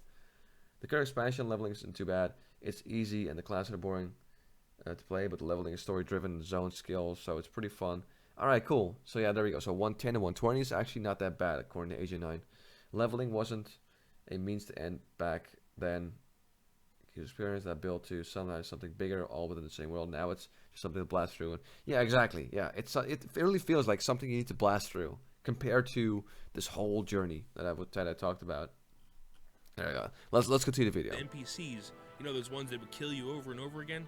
So you can now AoE them to oblivion, or strike them down with one blow of your axe. And then there's talents. What Classic did well was provide talent points each level, making you decide on your build more frequently. Yes. Similar. I've advocated this for so much. I like the old school talent trees. They got rid of them because people started making cookie cutter builds. But what talents did is they added another level of progression for your character. Because of course at level 60, I'm elemental. Let me go. I'll go 30 or 21. Bam. You know, go nature swiftness with like whatever the fuck. So you see, while we have talent trees, if you just have a cookie cutter build, because when you're leveling, you slowly but surely get your talents. So when you're level 38. Again, you don't look at level 60 yet. You look at level 40 because at level 40, oh man, I'm going to get Storm Strike. Here we go, Storm Strike, hell yeah. And I'm going to get 5 points in Flurry so I can finally do this shit. It's so cool. Or to a tabletop game like Dungeons & Dragons. Along with this, spell rank should be incorporated. A good way to add more complexity into the game will be to provide spell rank options. Oh, spell rank options, because what Frost Mage that PvPs regularly doesn't have rank 1 Frostbolt on their fucking action bars? What Frost Mage? Literally no one. Every single Frost Mage that takes PvP seriously in vanilla has that rank 1 Frostbolt on their bar. The players need to think about long-term consistency of their DPS or their healing. This can work synergistically with making resources like mana mean something again. You shouldn't end a fight with max resources. That's poor game design, Liz. Finally, elite monsters should be elite and require help and assistance from friends or passers-by. This will foster more community engagement. The world should feel dangerous. Transmogrification makes artists lazy. And more than that, it removes any sense of visual progression from the game. If someone attains the next highest raid tier...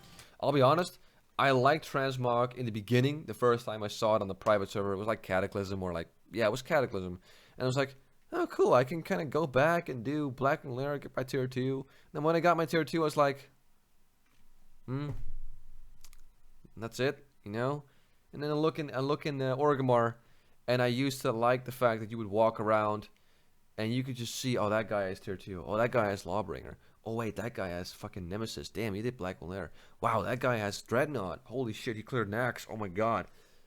And now, everyone has Transmog. You're like, what the fuck is this guy wearing? What is his gear? Like, it's not as special anymore.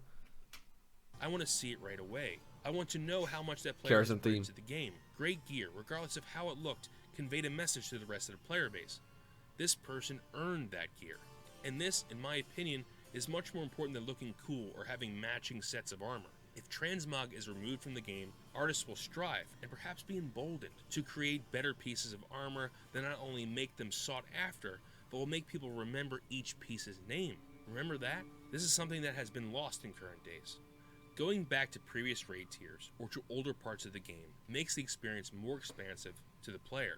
In Classic, guilds would regularly venture back into old raid content to acquire buffs, gear out new guildies, or for certain items. This design ensured that all content remains relevant throughout the course of the expansion. Also, visiting older parts of the game for relevant quests and rewards makes the world feel vast. Currently, with each successive expansion, the older parts of the world seem entirely irrelevant, unless you want to farm rep or just go get some mounts or transmog items. However, I do want to commend Blizzard with their incorporation of the time-walking dungeons, which makes players visit older parts of the game. I think if you continue with this spirit, by incorporating the entire world into the evolving story of the game, it will make for a better gaming experience.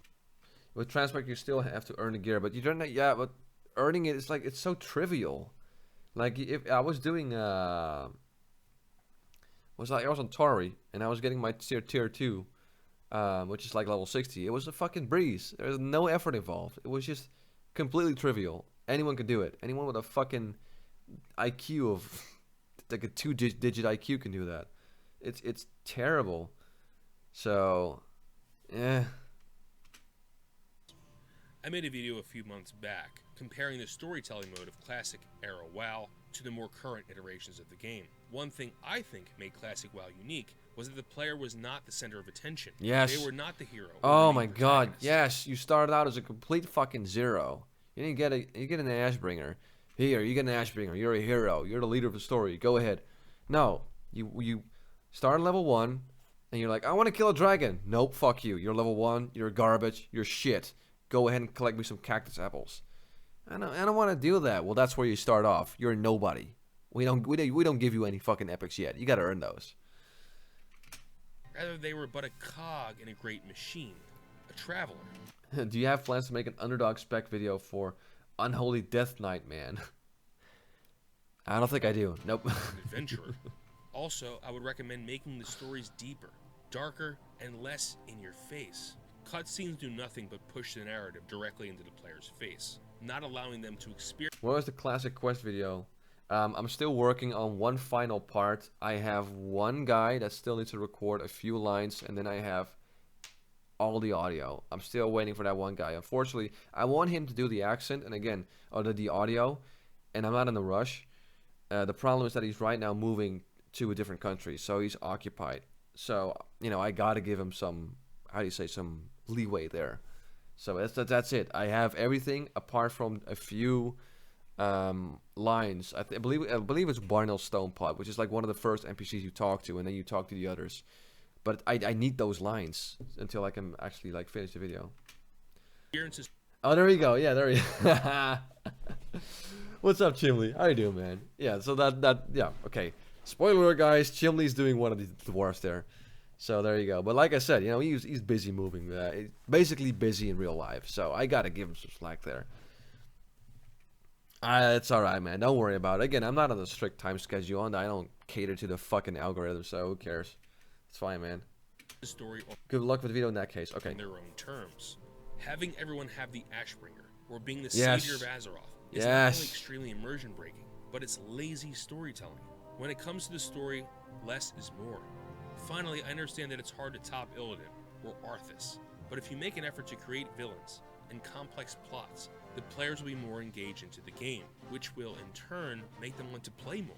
Try to rely on classic RPG and fantasy elements to evolve the Warcraft story into more believable topics. I know this point may seem a little counterintuitive, as since you pay for the game, you want your voice to be heard.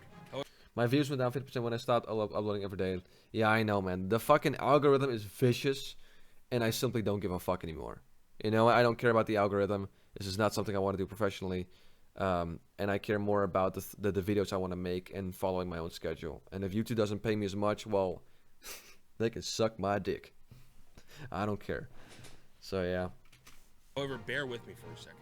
What made the classic era of World of Warcraft enjoyable was that there were limited levels of player choice when it came to overall gameplay experience. I'm not talking about talents and gear here.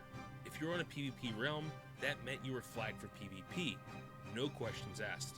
I believe that the removing of realm type ultimately made the game less realistic and is counter to the essence of World of Warcraft.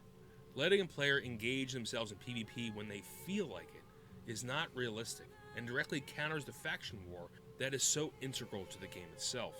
Perhaps the number of realms should be lessened so that each realm feels like a home. Another point is that cross-faction and cross-realm communication via Battle.net integration and sharding ultimately destroyed the intra-server and intra-faction community feel. Removing choice and chances to break the immersion of the game will lead to a better experience in the long run. Also, loot systems should be set to group loot, no more personal loot. This is an MMO RPG, so any single-player aesthetics should be heavily limited. Yeah, I agree with The needs that. of the many, in this case the guild as a whole, or even the server, outweigh the needs of the one. Yep, you're reading that right. No Yes. more microtransactions. Fuck it. And this includes those damn character boosts. How can a player have ownership of their max level character if they just bought it? Not only that, new players will not have experienced the world. How can you play within the World of Warcraft and not know where the capital cities are? Yeah, exactly. Hold on 1 second, boys. The algorithm hates the viewers too. I liked how in the final fight with Lich King we all died. Tyrion Forging and the Ghost of the King at the bail. So exactly, that's the cool thing because Tyrion Forging, he's a hero in World of Warcraft. And how stupid is it if you are the hero, but you're like, wait a second, I'm not the only one playing this. And then like 40,000 people get told, you are a hero. Next guy comes up, you are a hero. And then some dude that comes up is called Fart Me Master. You are a hero. It's like, even that fucking douchebag? Come on. What are you doing, Blizzard? Come on. It's chill. I gotta go with 7:30 today for the job and only finished working on YouTube 5 minutes ago. So, wow, man, that's crazy. 15-hour shift. Has your person missing no mage or human mage? Neither, man. You gotta go horde. Gotta go undead. Horde for life. But if I have to choose, probably no, because more intellect and like that escape artist thing, which is kind of clever. Anyway, let's continue. Or Outland is. I know these things have made you money, Blizz, but it doesn't foster a lasting experience with your player base. I fell in love with your games because I progressed through them and earned my keep, not because you just gave me things. Yep. Also, forget these mounts and pets. They do nothing. It's just filler. They're crap. Not only that, but seeing someone mount up on 300 mounts is completely immersion breaking. How's that even possible? Where are they putting them? Yeah. Instead, provide the players rewards that they want and they can earn. To sum up, I've seen the numbers, Blizz. You've made billions on these things. I understand that. But look at the community now. It's All shit. the amounts in the world won't fix the state that you Yeah. and WoW are in. Instead, focus on making content and rewards that people have to work for and have to work together for. People play MMOs for the experience, not to collect random things. Foster communities where lasting customers make your community healthy, rather than provide for people who just resub to get their hands on the flavor of the week. Okay, that's the list. I realize I'm asking for a lot here. These changes, if implemented, will severely fracture the player base that Blizzard has accumulated over exactly. years. They will. And I understand that these changes could hurt Blizzard even more at this point. End goal, the box standard setup deal. Yeah, exactly. There you go, Agent. I agree with that. Do find new system in place now. Won't make classic. Truly classic. Couldn't even communicate with Horde totally.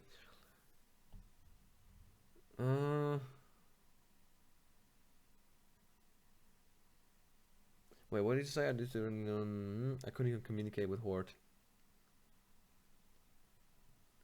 Horde was saying to each other. But you were playing as Alliance, right? That's normal, right?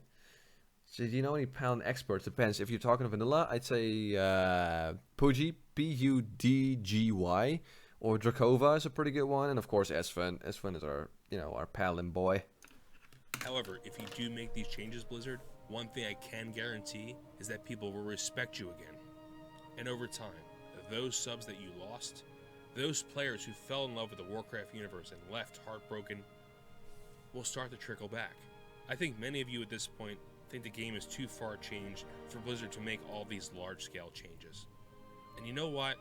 You're probably right. There's a significant part of me that thinks that the cancer has spread too far, and that it's time to pull the plug on retail WoW. But maybe all this means is that it's time for Blizzard to think about a new IP, like World of Diablo, or World of StarCraft. Oh. Or maybe it's time for WoW to be reborn. Maybe it's time for WoW 2. Yeah. I don't know. But what I do know is that Blizzard is at a crossroads right now. They need to make some tough decisions here. But I think the biggest question Blizzard needs to ask itself now is, how do you want to be remembered? To borrow a quote from a great movie, Gladiator, what we do in life echoes in eternity. Blizzard, do you want to be remembered as the Roman Empire of the gaming industry? A juggernaut who ruled, but ultimately fell apart and fractured due to corruption and instability, leading the gaming industry into the Dark Ages? Or do you want to be remembered as the Phoenix, rising from the ashes to be reborn and taking your place as the greatest gaming company of all time? All it will take is bravery, fearlessness, and strategy. Look back at what made you great. Look at the millions of people whose lives have been changed for the better because of your games. Remember the philosophies and ideas that made you great, and strive to create The music fits really well with this, like, ending games monologue. that will Or rock the ending. very foundations of the gaming paragraph. industry yet again. If you build it, Blizzard, we will come.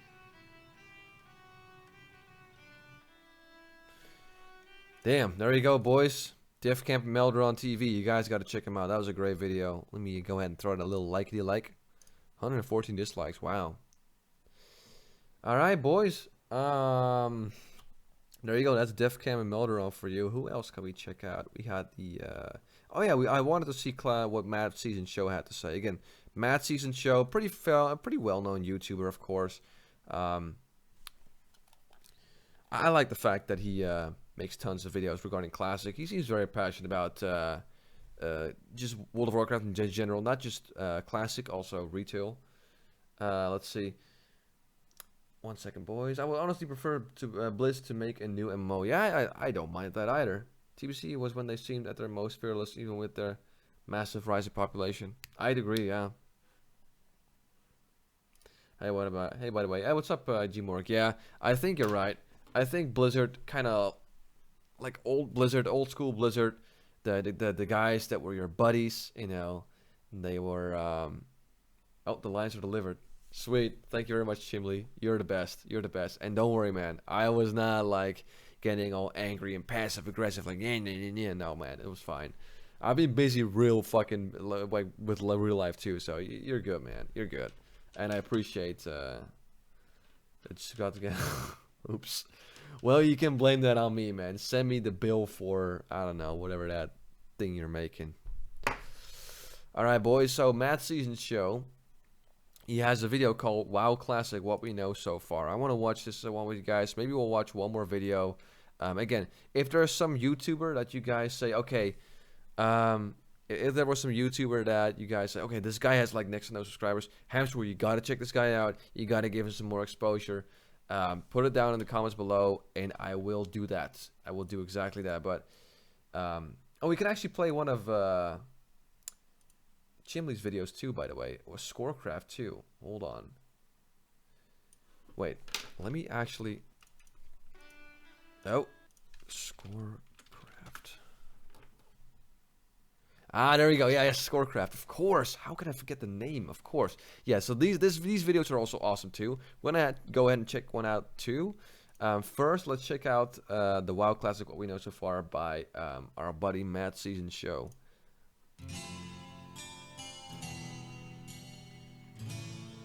Alright, here we go. Hi guys. I understand what this guy's saying now, but I think a massive company couldn't care less about what legacy to leave behind. The old Blizzard did. Yeah, exactly. The old Blizzard died. That's what I'm trying to say. The old Blizzard that we love is gone. It's now a gigantic corporation. Oh my god, that sucks, Meta Goblin. Well, you gotta do it again. What's up, Mad Season here, back with another video for you. As I'm sure you Classic fans know, we've been getting just a ton of updates with the game recently. Which I haven't followed a spell lot. Matching, loot trading, and now there are even rumblings of a beta starting soon. It seems like every week we're getting these huge updates. Some I've covered, and some I haven't because I don't want the channel to be flooded with 100 update videos, but they're plentiful enough to raise the question, well, where do we stand? I thought then it might make for a handy video to cover the development of World of Warcraft Classic and combine all of the updates into one video to get everyone up to speed with how things are looking so far. So, the obvious starting point would be the... Y'all ever seen the Dungeon Raid, PvP, and class design panels from BlizzCon 2005? No. Is it worth checking out, Asian official Lives? announcement of its existence back in BlizzCon 2017. After years and years of pressure and shutting down private servers, Blizzard finally came out and said, okay, you think you do, and you do, so we're making Classic World of Warcraft. Yep. That was pretty much it at this point. We basically got a trailer, and hey, we're working on it, which of course whipped the fan base up into a frenzy. What version will it be? Will there be progressive raids? Definitely check those out. Very interesting to see their perspective back then. Is there a I'll try to like lunge it in. I want to cover one Warcraft because you guys got to check that shit out. Everyone's watching. And I don't know, it's getting late too, but we'll see. We'll watch maybe like a little bit of this video and then move on. We'll see. I try to like combine everything here. 350 minutes I want to spend on the but the raid design panel was awesome. Okay, I'll check out the raid panel design. I'll try. Ash shop? What shadows will they have? Everything was left up for speculation for months. As The their fucking next major shadow, update man. with any substance would be in June of 2018, where Blizzard finally released a blog post regarding Classic called the Dev Water Cooler, which was appropriate because fans were starved and dehydrated for any information regarding Classic. In this post, we finally got an update to what version the game will be set in. Classic, of course, had many patches throughout its lifespan, starting with 1.1 and going to 1.12, so naturally, a big question was what version we were getting. In this post, they confirmed the game to be set in patch 1.12, the reasoning for this being that it's when the game was the most complete. The balance, although imperfect, was in a good place. Most zones were fully quested, and so on. And in this post, they also shared some of the technical details behind development and confirmed that they would be using their modern code and old data to try and emulate the 1.12 experience as best they can. The main reasons for this being the anti-cheat and anti-botting, avoiding latency and stability issues. Yeah, exactly. And just in general, throwing away decades of improvements and optimizations in code isn't exactly the most efficient methodology. Though I would have loved to see patch 1.1. Like, fuck it, let's go 1.1. Let's see this uncoordinated mess, 1.1. But, you know, I know it wasn't that realistic. Satiated and worried fans. Well, actually, you could say that about anything with how heated the discussion is. J. Allen Brack could fart, and there would be a 1,000-page thread about it. Is this a vanilla fart? Did the methane form from... God damn, it's a big fucking cloud, man. J. Allen Brack knows how to rip one. Food prepared in 2004. Does it smell like a fart from 2004? There, look. I think it's trying to tell us something. Blob shadows But confirmed. nonetheless, the article brought up more questions than answers. With the modern engine... J. Allen Brack's got fart game, man. Alright, we get it. You vape. usable, We get it. You vaped and you drive a lowered Subaru. We get it. And you have 14 different snapbacks. is 1.12. We get it. patch. What about the raids? Will they be unlocked all at once, or would they be emulated like the original and released slowly over time? These questions went unanswered for the time being, and the next major event was the announcement What pleb car taste? I know, lowered Subaru. Don't worry, man. I drive a Subaru. I got a DSM. of a playable demo at that year's BlizzCon. Both attendees and those watching at home would have access to a limited demo of what they had working so far.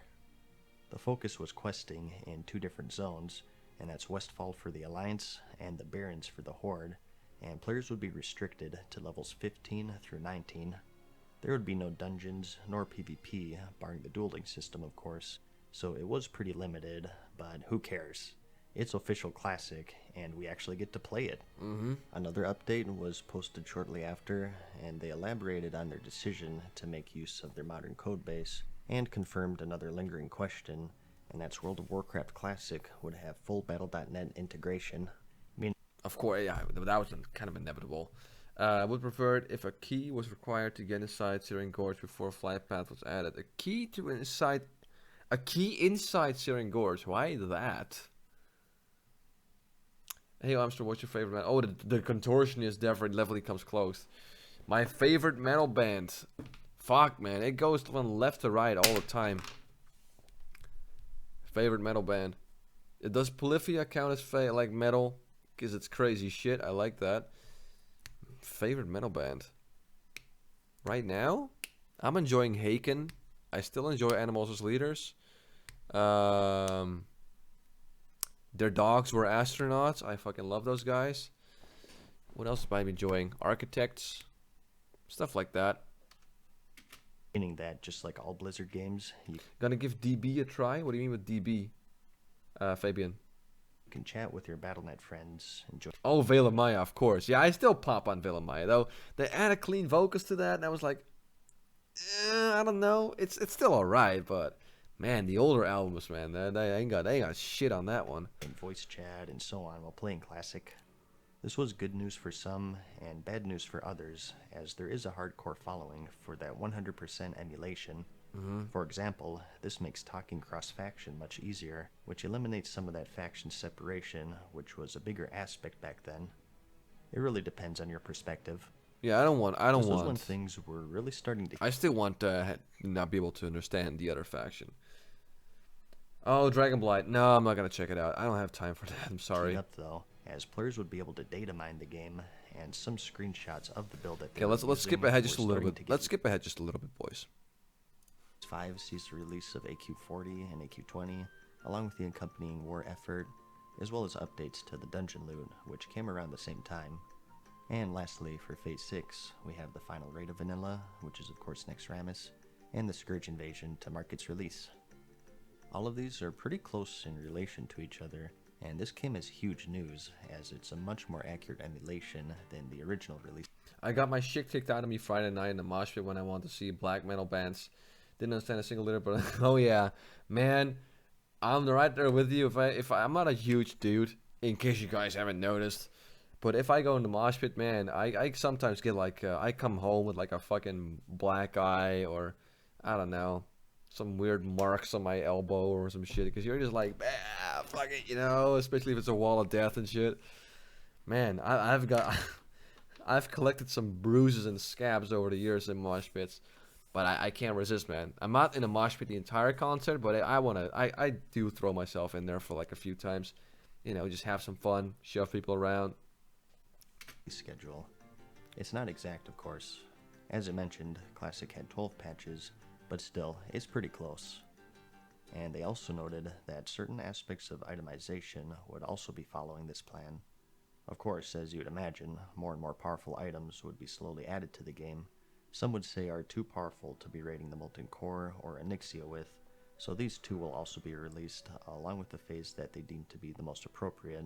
Specifically for now, they said that it would be Phase 5, which is the Ankiraj phase. So that's all of the PvE stuff. This was... I once stubbed my toe. That's fucking hardcore, Chimly. Damn. That was some crazy mosh pit.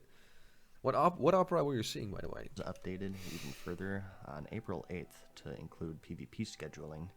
Obviously, at Phase 1, we have PvP in the game just as it was. Exactly, and later You can we'll kill have the anyone you battlegrounds. want. There's just no reward other than the satisfaction of crushing some horde scum. And in Phase 2... Oh, man. Bring it on, Madseasonshow. I got an Orc Hunter with your name on it. Let's go. I'll snipe you from a distance. No, I'm just kidding, man. Thermal and Outdoor Raid Boss phase. We're seeing the honor system being released, along with the PvP rank rewards. This is that old rank 14 system where you now get honor for kills, which allows you to climb rank and get better and better rewards the higher rank that you get. In Phase 3, which is the Blackwing Lair and Darkmoon Fair phase, we see the release of Altric Valley and the Warsong Gulch battlegrounds. These two released together originally, so you can see just how closely that they're trying to emulate it here. And Phase 4, which is Zul'Gurub and Green Dragons, we have the Great Arathi Basin battleground. Yep. And lastly, for Phase 6, we have the World PvP objectives in Silithus and the Eastern Plaguelands. If you remember, you could collect Silithist in Silithus, or capture towers in the Eastern Plaguelands, and PvP. So, pretty much most of the stuff I know already. Let me skip ahead just a little bit more. The latest piece of news is that through some it's the beta. Beta. The exceptions would be that sharding for heavy population loads, and 1.12 Altric Valley, and that pseudo loot trading, which will be in raids, but not for dungeons. So basically, most of it is still the stuff I know. I mean, it's mostly out there. I mean, Tips Out has discussed it. I think Stay Safe too. I think, you know, most of the people. So I actually got a big safety pin through my foot during a performance of Sweeney Todd once. Still had to go home from my apartment. Hey man, the show must go on. Show must go on. I mean, I was right. I once almost I pretty much sharded in my fucking pants during a fucking live performance because I thought it was a fart, and I was like, fuck it, gotta finish this song, dude. If you're up in the band, you can't just leave and say, oh, sorry guys, I gotta go off stage for 50 minutes. Bye. No, you gotta stay there and finish your set. That's how he did it. But yeah, there we go. Sharding your pants is pretty metal, I know. The problem was my guitar was tuned so low, I played the brown note and I sharded my fucking pants. Oh, okay. What's your opinion about the Phase 6 system for Classic? I'm fine with it. It's better than Phases in my opinion. Phase 6? Oh, the 6th, sorry, so I read that wrong. 6th Phase system for Classic, I'm fine with it. Yeah, I like it that way. I like it. Did you say you're in a band? This is also something I need to see. I used to be in a band. We were called Holy Bones. We weren't very famous. We were just a local band. We released like one album. I'm not sure if you can even find that shit on YouTube anymore.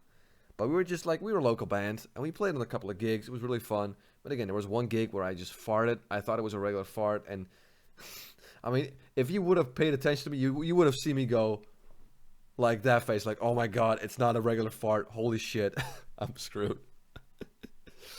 But you know, it's alright because most metal people, they're smelly, like they got shitty hair, or at least like their hair is greasy and they got beer all over them. They're sweating because they're moshing. So no one really noticed it.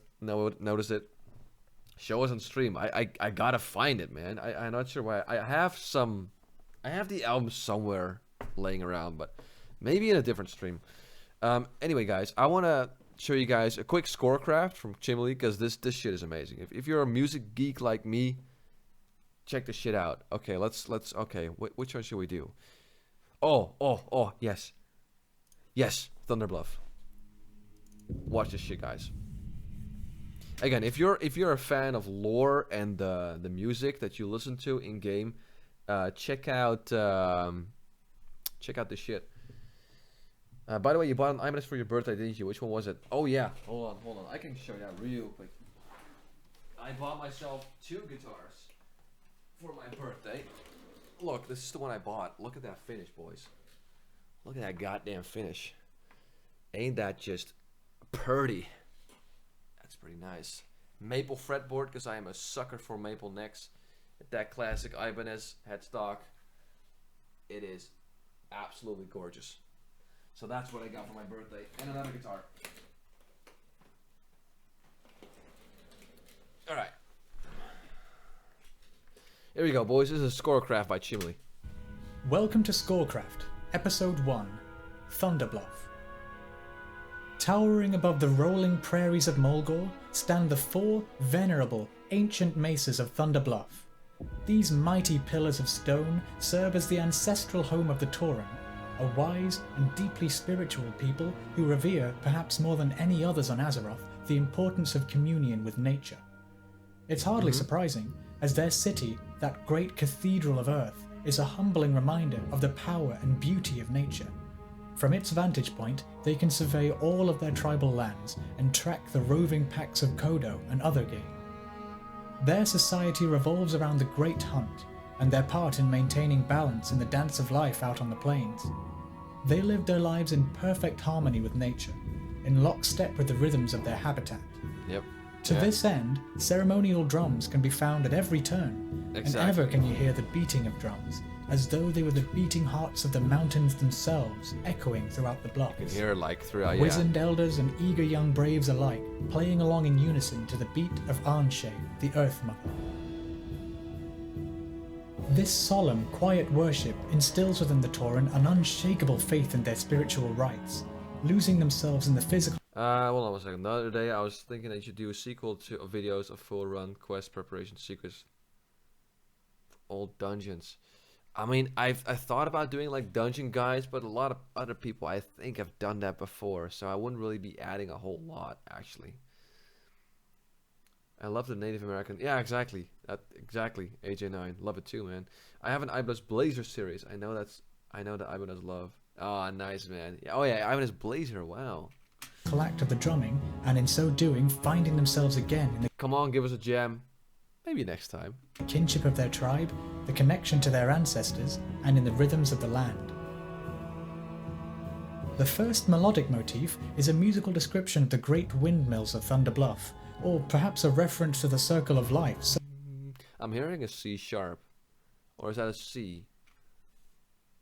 No, I think that's So present in Tauren culture. It oscillates from a G sharp. It's a C sharp. I told you. I have this perfect hearing, man. Up to an A, down to an F sharp, and back to a G sharp again, a languid and ambiguous melody given support and home by the drone of a tonic C sharp, and repeated, passed around between various woodwind instruments, once for each of the outer bluff.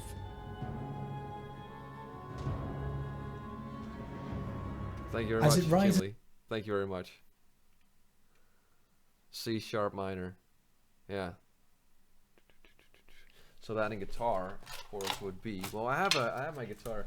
It's tuned to it's tuned half a step down. So for me, I actually have to play it quite differently. So C sharp on my guitar would be, it's a little out of tune, but can you guys hear? That's like a C sharp right there. Rises up and expands towards the skies, lifted up on the zephyrs that whip the mountain tops. It reveals all the notes of its scale, except one, which it lands upon as it floats down from its peak. It lands upon E sharp, which is the major third note in the home scale of C sharp, but it sounds very much more exotic and mysterious because prior to us hearing this note, we've heard many D naturals, the flattened second note. Yeah, holy shit, it does. C sharp is our home. And so these two elements of the scale combine to put us in the Phrygian dominant mode, a rather obscure and unexpected choice, masterfully executed. Because our composer... Yeah, you can hear like the... You can hear that shit. Plug a guitar in and play the wind theme. I can't play it. The problem is what I use to play guitar with is not an amplifier. I have an amplifier in my garage thingy. What I use is a digital interface. The problem is I can't speak and play guitar at the same time, so I have to constantly switch. So there's going to be I kind of want to plan on getting one of those little mini PA systems where you can plug in a microphone and something else, so I can play guitar and then talk at the same time, or I can just bring my amp up. But again, that's gonna be a different stream. But for now, let's just keep on watching. Has held off on revealing the third note of the scale for so long, they made this mode sound very different from its traditional usage in Arabian, Jewish and Indian musics, where that wide, exciting interval between the flattened second and the major third is often heavily used to create their characteristic sound worlds. Here, however, this sparing and restful use of the major third is a point of resolution, revealed only at the end of the melody. Truly innovative and a major contribution to the unique musical style of the Tauren. This calmed version of the mode conjures up the image of the sun's last light gleaming across the bluffs as it sets behind the mountains that ring Mulgore, bathing the baked sandstone in glorious blood-red rays. Exactly. It's especially, which is exactly used a lot in their Citizens Arabic of the music, city then turn sleepily to their beds and hammocks upon the setting of the sun.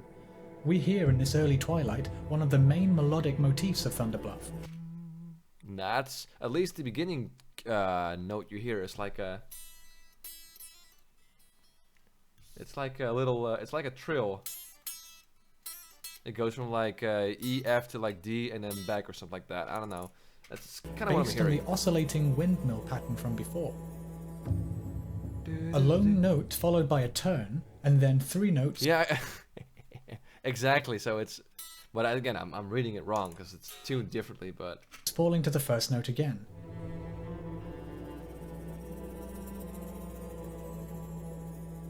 A turn is a kind of ornamentation. Oh wait, yeah. So I hear the. It starts off like the melody starts off in E, but you can hear, I think it's like a low A you're hearing somewhere, like an A minor. You're hearing like a.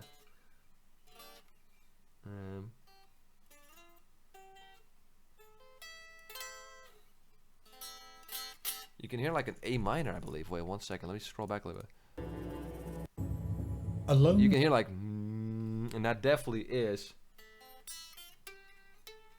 That's A minor, and then it uses that like that little trill note followed by a turn. Yeah, it's not a trill, and then but three you get notes what I'm falling trying to the first note again. Again, Chimly, you're way better at music theory than I am. I forgot most of the shit I learned.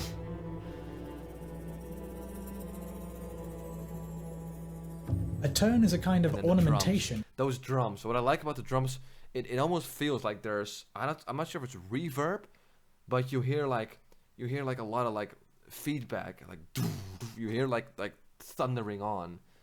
It's, wow, man. Whereby a central note is reinforced by playing its higher neighbor, the central note, its lower neighbor, and then returning to the central note again. Yeah, does the same thing but in a different yeah. So again, it's that it starts off with that, yeah.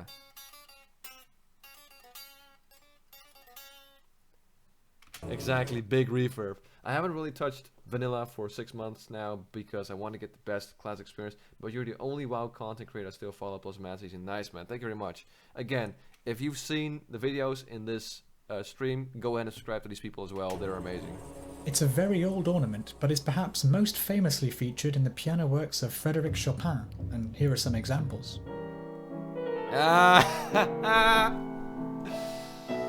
Oh. Yes. This motif is played first in the cello, in between sections of ritual drumming and the rustling Chopin. sounds of shakers, a mark tree, and magical voices upon the cool night air. We hear a short counter-melody from the bass clarinet, which is inspired by the previous bluff motif. It too accentuates a central note by oscillating a third between its neighbours, and so acts as a variation on the bluff theme.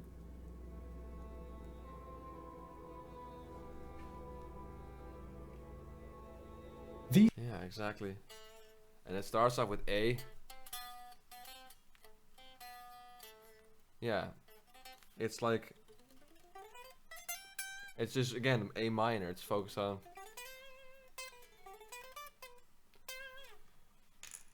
Perfect. These two motifs are then passed between the family of woodwind instruments. And then you get like that one at E again. That starts off in E.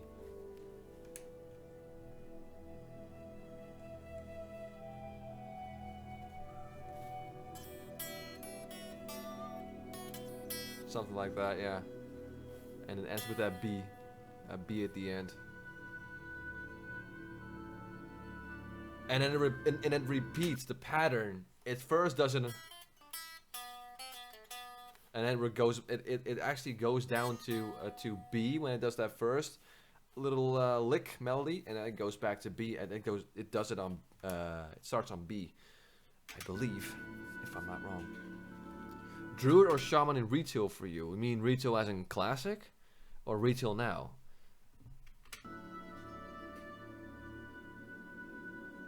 Culminating in a rich, warm A major chord and the final strokes upon the ritual drums before night falls completely. Classic, I'm probably gonna go Hunter. Hunter, yeah. Most likely. A major, really. The morning sun then rises in the skies over Mulgore, and with it a new variation of the bluff. It sounds like that is in G sharp minor, actually. At least the beginning. Sounds like the... Hold on. The morning sun then rises in the skies over Mulgore, and with it a new variation of the bluff theme. It uses the pattern of oscillating thirds followed by a group of 3 descending steps, just a slight variation from the others, as if these motifs were the inhabitants of the city calling to one another, the same greeting in different voices. This music rises up in a hopeful way, reminiscent of a rising sun, and it does so through a chord progression towards a major chord G-sharp minor, which, as we're in a minor key, should also be minor too. This unorthodox shift is what gives this section its rousing sound. I know this. Again, with music theory, I can geek out. It's gonna take forever. But that's basically a good kind of impression of Scorecraft. What Chimly basically does, he goes over in great detail. Okay, this is the music from this area, and this is exactly why it's amazing. Here's a little bit of music theory behind it. You can kind of look it up yourself. You know, kind of learn a few things about sheet music and music theory itself. And it gives these really detailed and cool explanations about things that you hear that are really cool, but you don't quite really understand why they're amazing. So, again, this is great. Scorecraft, Chimly, you can subscribe to him right there. CHIM from Maria, LY. And there you go. See, I'm already subscribed. Look at that. All right. Is there anything else? Thanks so much for Shoutout, Hamster Wheel. No problem, Chimly. Again, we can talk for hours, man. I mean... If we ever meet up, we gotta do a beer and just geek out about music theory all day. And I don't know, maybe do some music covers or some shit. Or we can play guitar too. So if you get like a trio, like a band going, some shit, then we need someone that can drum, something like that. But there you go. Oh yeah. Let's see. Classic raid panel 2005, something like that, right? Yeah. So this one, it's 60 minutes. Yeah, we can do this one. That's probably gonna be the last one. Definitely let you know next time I'm in the Netherlands. Nice, man. Awesome. Let me put this guitar away, boys. Hold on. No more guitarish needed for now.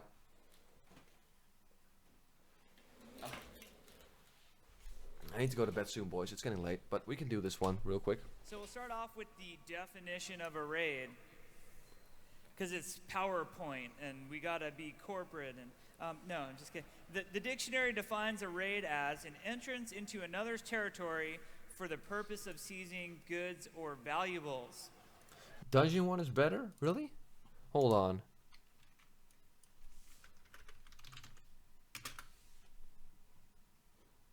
World of Warcraft dungeon design? Really?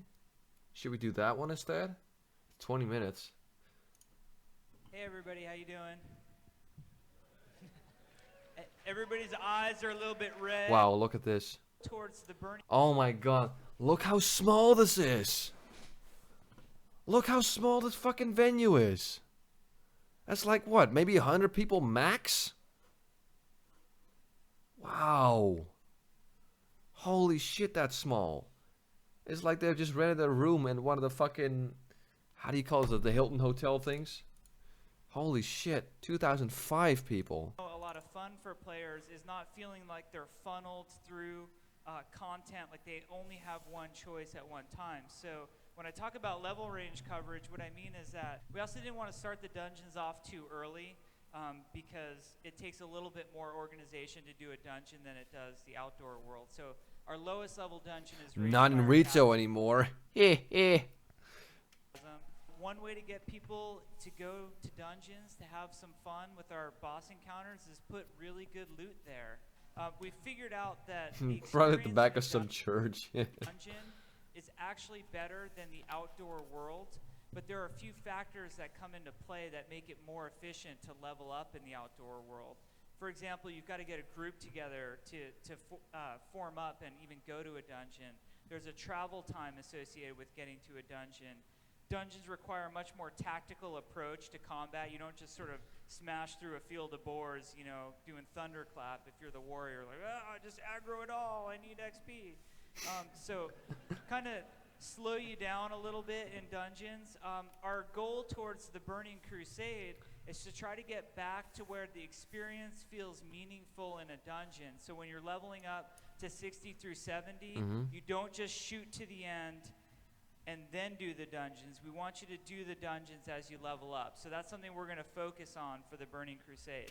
Oh, of course, yeah. Yeah, 2005. Anyway, we want an epic feel and sense of danger.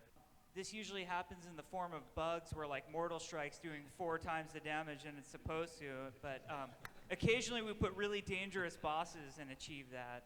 And even if you look at the background picture of Stratholme all burning and stuff, it feels pretty dangerous. Elite NPCs. So elite NPCs are why our dungeons work. When we started making World of Warcraft, the first thing we focused on was iterating on our outdoor world combat, like, you know, go kill boars in Westfall and all that kind of stuff. And we just kept iterating on the combat till it felt really fun. Like, am I pressing buttons enough of the time but not just mashing them? Getting that kind of fine-tuned balance on how does combat feel from a pacing standpoint. I don't know how many of you have ever taken a group of 5 out into an exterior zone and just sort of trounced over non-elite creatures, but it's ridiculous. You don't even get a chance to use your spells and abilities. So oh yeah, if you're 5-manning, yeah, 5 people are attacking a non-elite mob. You don't, as a mage, you don't even have time to cast fireball, like even one frostbolt or some shit like that. We came up with the concept of elite NPCs. They have better loot on them, more hit points, they do more damage, but it requires a group to sort of take them down in a lot of cases. Not anymore. Not in fucking retail. What, elite? Screw it, you can just kill them easily. And we did this so that the class dependencies would all play out. You know, the warrior needs that priest healing, and you might need crowd control and all these. Oh yeah, crowd control. You need crowd control. Oh yeah, you want a pocket healer when you're doing elite mobs and shit. These sorts of things. Players want a sense of progression in a dungeon. Basically, I like to use the dev mines as an example. As you start clearing through, the rooms change. You see the mast room where they're building the mast for the ships, and then you get down to the foundry where they, you know, pour all the stuff to smelt the cannons. Wow, what a concept, crowd control. Exactly. Imagine polymorphing one mob and marking it with moons so you can clear this group and having to do that. Wow, holy shit. you finally get to the very end and you get that big grand reveal of the juggernaut, you know, the boat right at the end, and it gives players that sense of progression. We want to vary the points of interest, so seeing too much of the same thing is tedious. A good example of this again is Strathholm, where you have the whole section that's sort of clean and pristine, where the Scarlet Crusade is holed up and they're sort of fighting back against the Scourge. Looks very different than the dead side with all the Warcraft 3 ziggurats and the burning houses. Wait, you see that guy's arm? Hold on, I got distracted there. Look at this dude. Look at this. Look at that. Look at that. Out of nowhere, that arm, just like, that's right, girl. I got you. You'd think the houses like would burn out and just be ash after a while. It's like Pirates of the Caribbean. They're still going. What a chat, exactly. Man, goddamn chat's getting our Stacy's. Gamers rise up. By this, we mean that you want to fight different creatures as you go through the dungeon. And not just different looking models of creatures, but you want to fight, you know, casters. This guy's an AE caster. This guy's a warrior. This guy is a... Too much of the same thing is tedious. Famous last words. Exactly. Like really mix up the combinations of the pulls. Have some AE pulls in there. Make groups move through a dungeon and let everyone in the party experience it. We really wanted to get that feel of a dungeon crawl going. We felt like we spent so much time putting a lot of story and lore into the dungeons, and our artists just make every little area look so cool. They slave over the details that it'd just be tragic to have a dungeon where the version PvP ranker versus the chat world PvP. I like that. I like that one. The version PvP is stuck in pre-made. It's like, oh, let's go, guys. We gotta get that 3-point. We gotta get that 3 cap. And the chat world, he just doesn't give a fuck. He don't give a fuck. He just ganks everyone at Blackrock Mountain. You're going down. You're going down. You're going down. Bam! Here's my new PvP videos, bitch. Watch it. Now, just become the chat. It's the only way. Exactly. If you can't beat them, you gotta join them. Everybody sits in a corner. Then the one, you know, cool guy gets to run out and, oh, I'm going to shoot my bow, and you guys just sit here all night long, and I'll just keep bringing them to you. We don't think pulling is a bad or a broken mechanic. We just want you to sort of pick your puller for your group and then lead the group through the dungeon. So I think pulling is a great way for individual players to show a lot of skill. And again,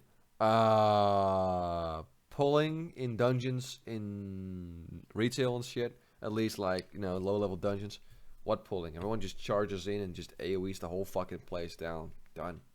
And you can people should make a dishonorable kill leaderboard for chat wolf PvPers. With like I love to see that. And do some really interesting stuff in dungeons. Oh god, boys. I'm sorry, I'm gonna have to leave you guys. It's almost midnight. Holy shit. I do think we have to watch this, like continue watching this in a different stream, but for now I really need to go. Look, it's almost midnight. And it's a Thursday. I gotta work tomorrow.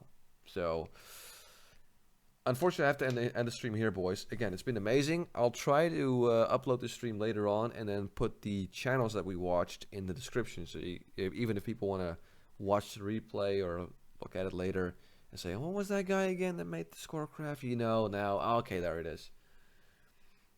So there you go, boys. That's probably the end of the stream. Until next time, peace. Hashtag gamers rise up. Exactly. Hashtag gamers rise up. We will rise up from our gaming PCs, and we will have Veronica. She will come for us because we are enlightened, high IQ gentlemen gamers. So there you go. Alright, boys. Thank you so much for watching the stream. It's been fun hanging out with you guys, watching some videos, doing the classic quest, look at some other stuff. Always a pleasure to hang out with you guys. Thanks for joining, and I will see you guys in either a next video or next stream. But until then, I'm Hamster Wheel, and have a good one.